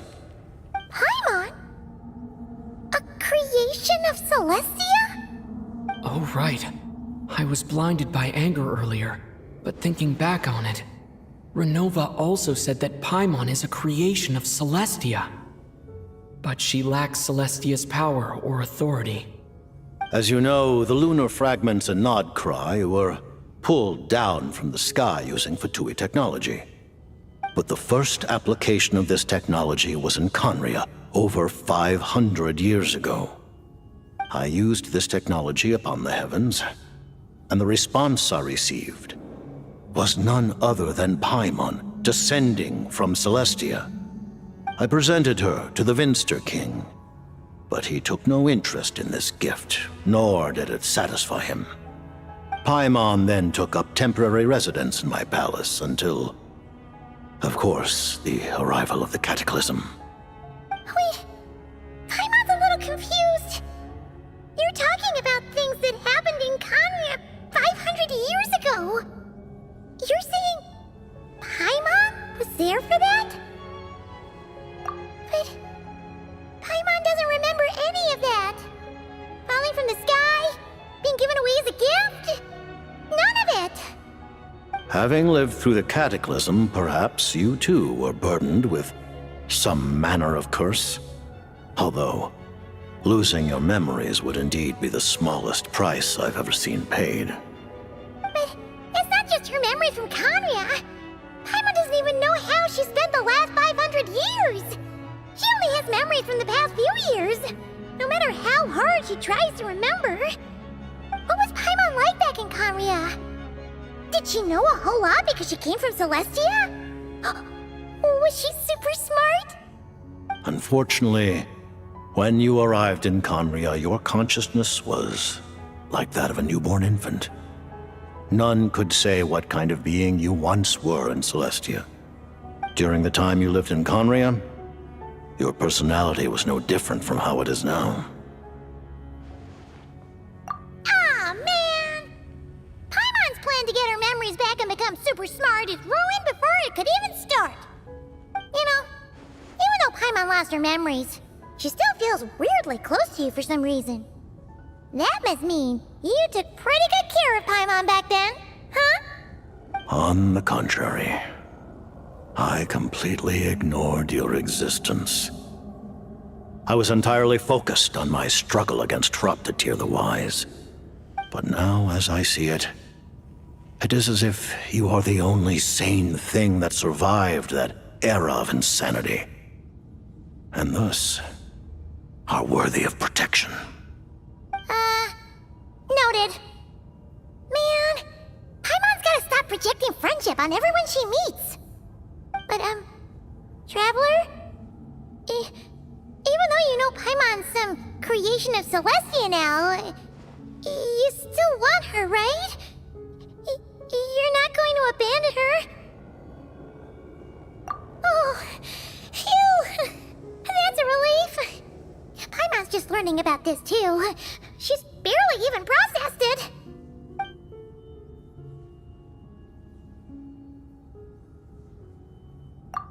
Thank you for telling me so much. I'm a bit surprised, honestly. I didn't expect you to be quite so transparent with me. Given the circumstances, the Fatui need not hide anything from our allies. Allies? To advance Project Mistleton, we must first resolve our issue with the Ruler of Death. And if I presume correctly, you have no intention of letting her actions go unpunished either, do you? That's right. Ever since she said she intends to reclaim Paimon when we next meet, I figured reconciliation was out of the question. Against an opponent of this caliber, deliberating over our allegiances would waste time we do not have. We must join forces unreservedly with whomever we can, if we are to stand anything like a fighting chance. You're going to challenge the Ruler of Death? Just for Paimon? But Paimon's only... Thank you! Oh, thank you! Oh, gee! Now Paimon doesn't even know what to say! Anyway, Paimon's super touched! The Tsaritsa will return in triumph in short order, and the Fatui shall hold internal discussions regarding the enemy. The time for us to meet again will come very soon. Got it. Thanks for your help with Paimon. I'll be sure to look after her for you. There was just one other thing. Well, just a request, really. Paimon really wants to see what this Mistleton thingy you're gonna use against the Heavenly Principles looks like. Of course, Paimon knows it's top secret and stuff, but she just had to ask. It's okay if the answer's no. Certainly you may. Whoa! For real? Actually, maybe it's best not to. What if her Nova suddenly pops up again? She might take this chance to... While the technology is not yet fully developed, it has nevertheless reached the stage where Celestia's creations are unable to damage it. In that regard, you may rest assured. Oh. Wow. No wonder Paimon felt so out of sorts recently, even though it was super far away. Alright then! Paimon's ready to take a sneaky peek at this top secret super weapon!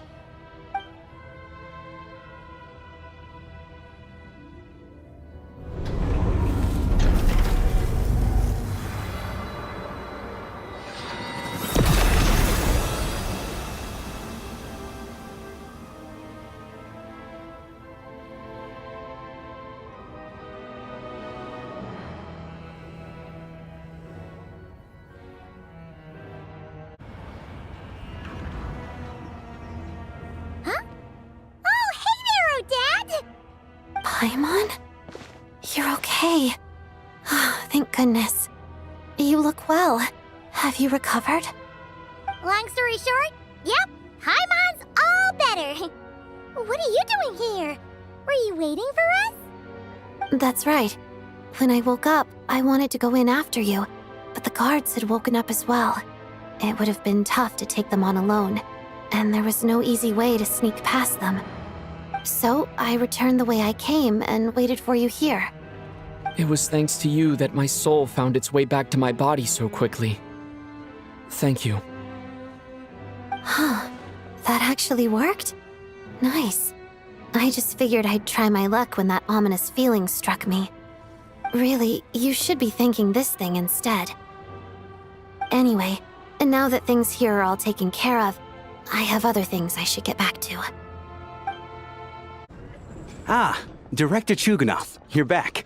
We just received notice that Project Stuja has been suspended, so we've convened an emergency meeting. This is the preliminary plan. In addition to expanding production capacity, we've also discussed feasible layoff plans to optimize revenue and expenditure structure. Our calculations indicate that the factory's profits will increase by at least 30%. Just give the word, Director. That won't be necessary. Leave the energy for those who need it. Whether they use it just to get by or to run a business, that's up to them. Start preparing to halt production and lay off the staff. Make sure the workers are able to land on their feet and that they are duly compensated. Thank you all for your hard work during this time. Am I hearing you right? Why? After all the tough times we made it through, now is exactly when we should start to turn a profit. I just suddenly don't want to do this anymore. Huh. Does there have to be a reason? Iskra, it's time to rest. Dear esteemed members of the Rokot, given the effects of Lelik's radical actions upon our organization's reputation and social stability, a decision has been made to permanently withdraw this codename from use. Considering that Lelik did what they did for the benefit of the people, the Rokot has nevertheless negotiated with the authorities, ultimately securing a waiver for all penalties due to them. Lelik will be suspended for a period of time.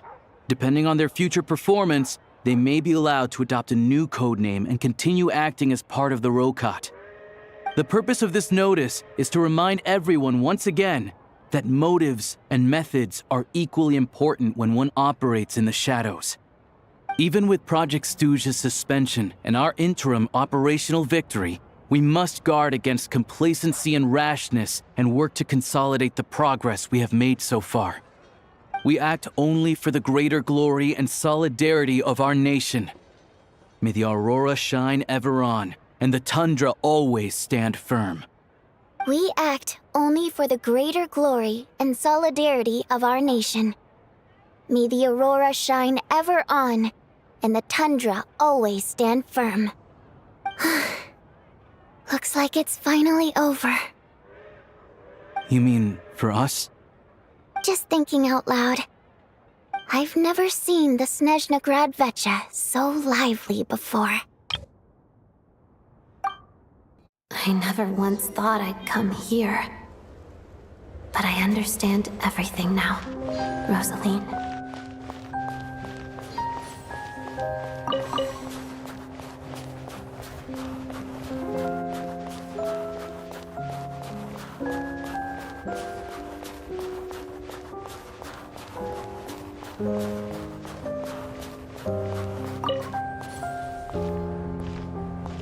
I've seen Spirit Seeker performed many times, including by your mother.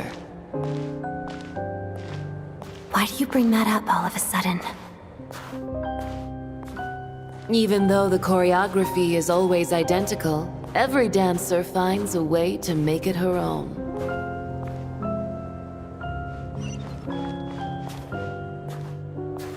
So you actually want to talk to me about ballet? I just think it would be a pity if the dance was lost to history. She didn't teach it to you, did she? That was an unusually subtle taunt for you.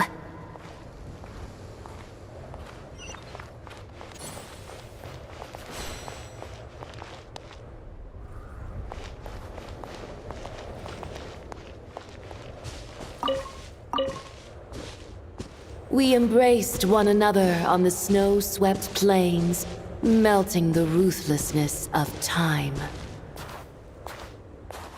But when our bodies, in pieces, are cast to the winds, what of our love will remain behind?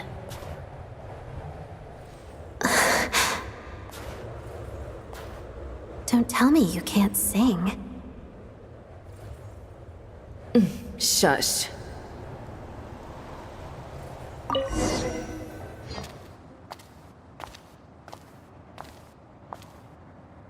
I understand her hatred. The Fatui robbed her of the life she should have had.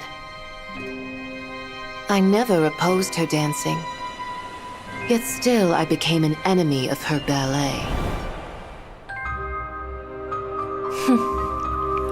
I'll just keep my distance. Many despise me. I'm used to it. You're certainly not one to shy away from confrontation. But children, they need a different approach. I'm hardly the most maternal figure. Yet, she is a child. In my experience, while a father commands authority, he must still yield to love. You should tell her what you think about her dancing.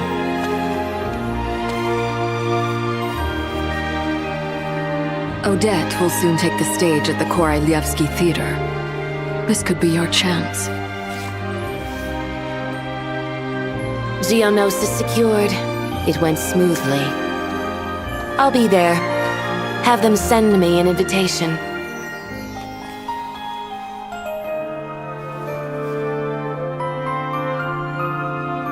Sadly, things didn't work out. Her final words are inside that block of ice. This? Aren't these for monitoring her subordinates? Not yours. This one isn't her witch's flame, but my two worlds' flames. The two worlds' flames can burn away memories. It was my parting gift to Rosaline.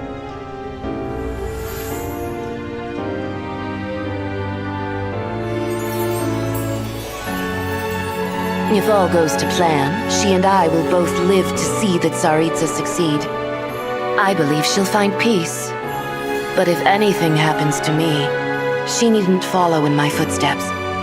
The cryo-energy will fade away in time. Then the two worlds' flames will burn away all memories of the Fatui. She'll be free to dance. She deserves this. I will handle the aftermath. The choice is yours, child.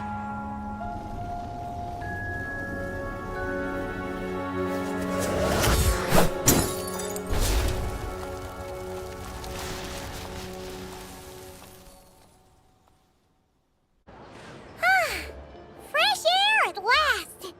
Paimon's head isn't spinning anymore, and the fever's all gone.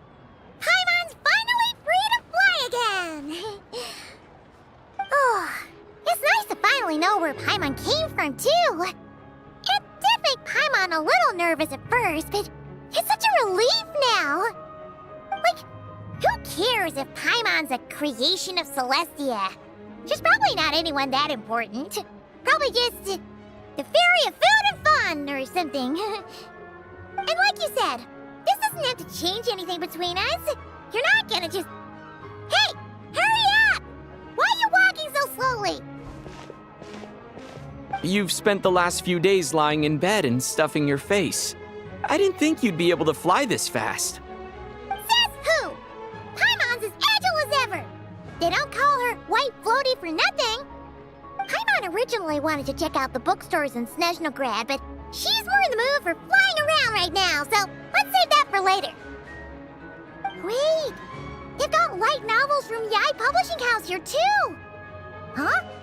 And this is Paimon's favorite mystery story from Fontaine. Wow, they got a sequel. The local Snezhnaya books look pretty interesting too, but also kind of heavy. Not the easiest things to look around. I thought you were in the mood for flying around. Paimon can read while she butterflies. Hey, look at these two dolls. Which do you like better? All right, boss, we'll take both. Paimon will have the other one. Oh, I thought we were only getting one. All right, fine. I'll pay. There you are. Thanks for visiting. Paimon will grab this and then... Huh? Huh? Huh? How many layers does this thing have? And what are you laughing at? Huh. You knew all along, didn't you? A whole bunch of people are gathered over by the plaza. Hey, look! That looks like Tartaglia! Hey, Tartaglia!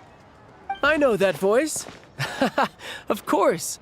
If it isn't Paimon and my old comrade. You're looking well, Paimon. All better? Yeah! The jester knew I was wrong and fixed Paimon right up! Thanks for sending someone to keep Paimon safe, too. Oh, yeah. About that. That was kind of embarrassing. Who could have known that our director would go looking for you in person? So sorry for the misunderstanding. Oh, right. Let me introduce you. This is my little sister, Tonya.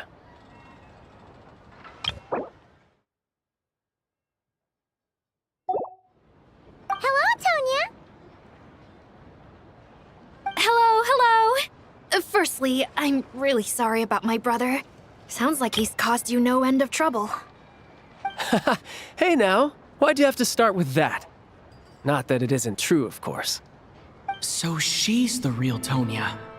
She said you two didn't manage to meet up at the theater.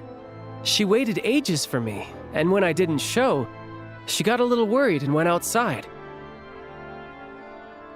I know, right? He didn't bother to say a word to me. I searched up and down the city for him, and he only told me about it when I finally caught him at the gates of Glupov. I've been rushed off my feet lately, so I didn't get the chance to go home.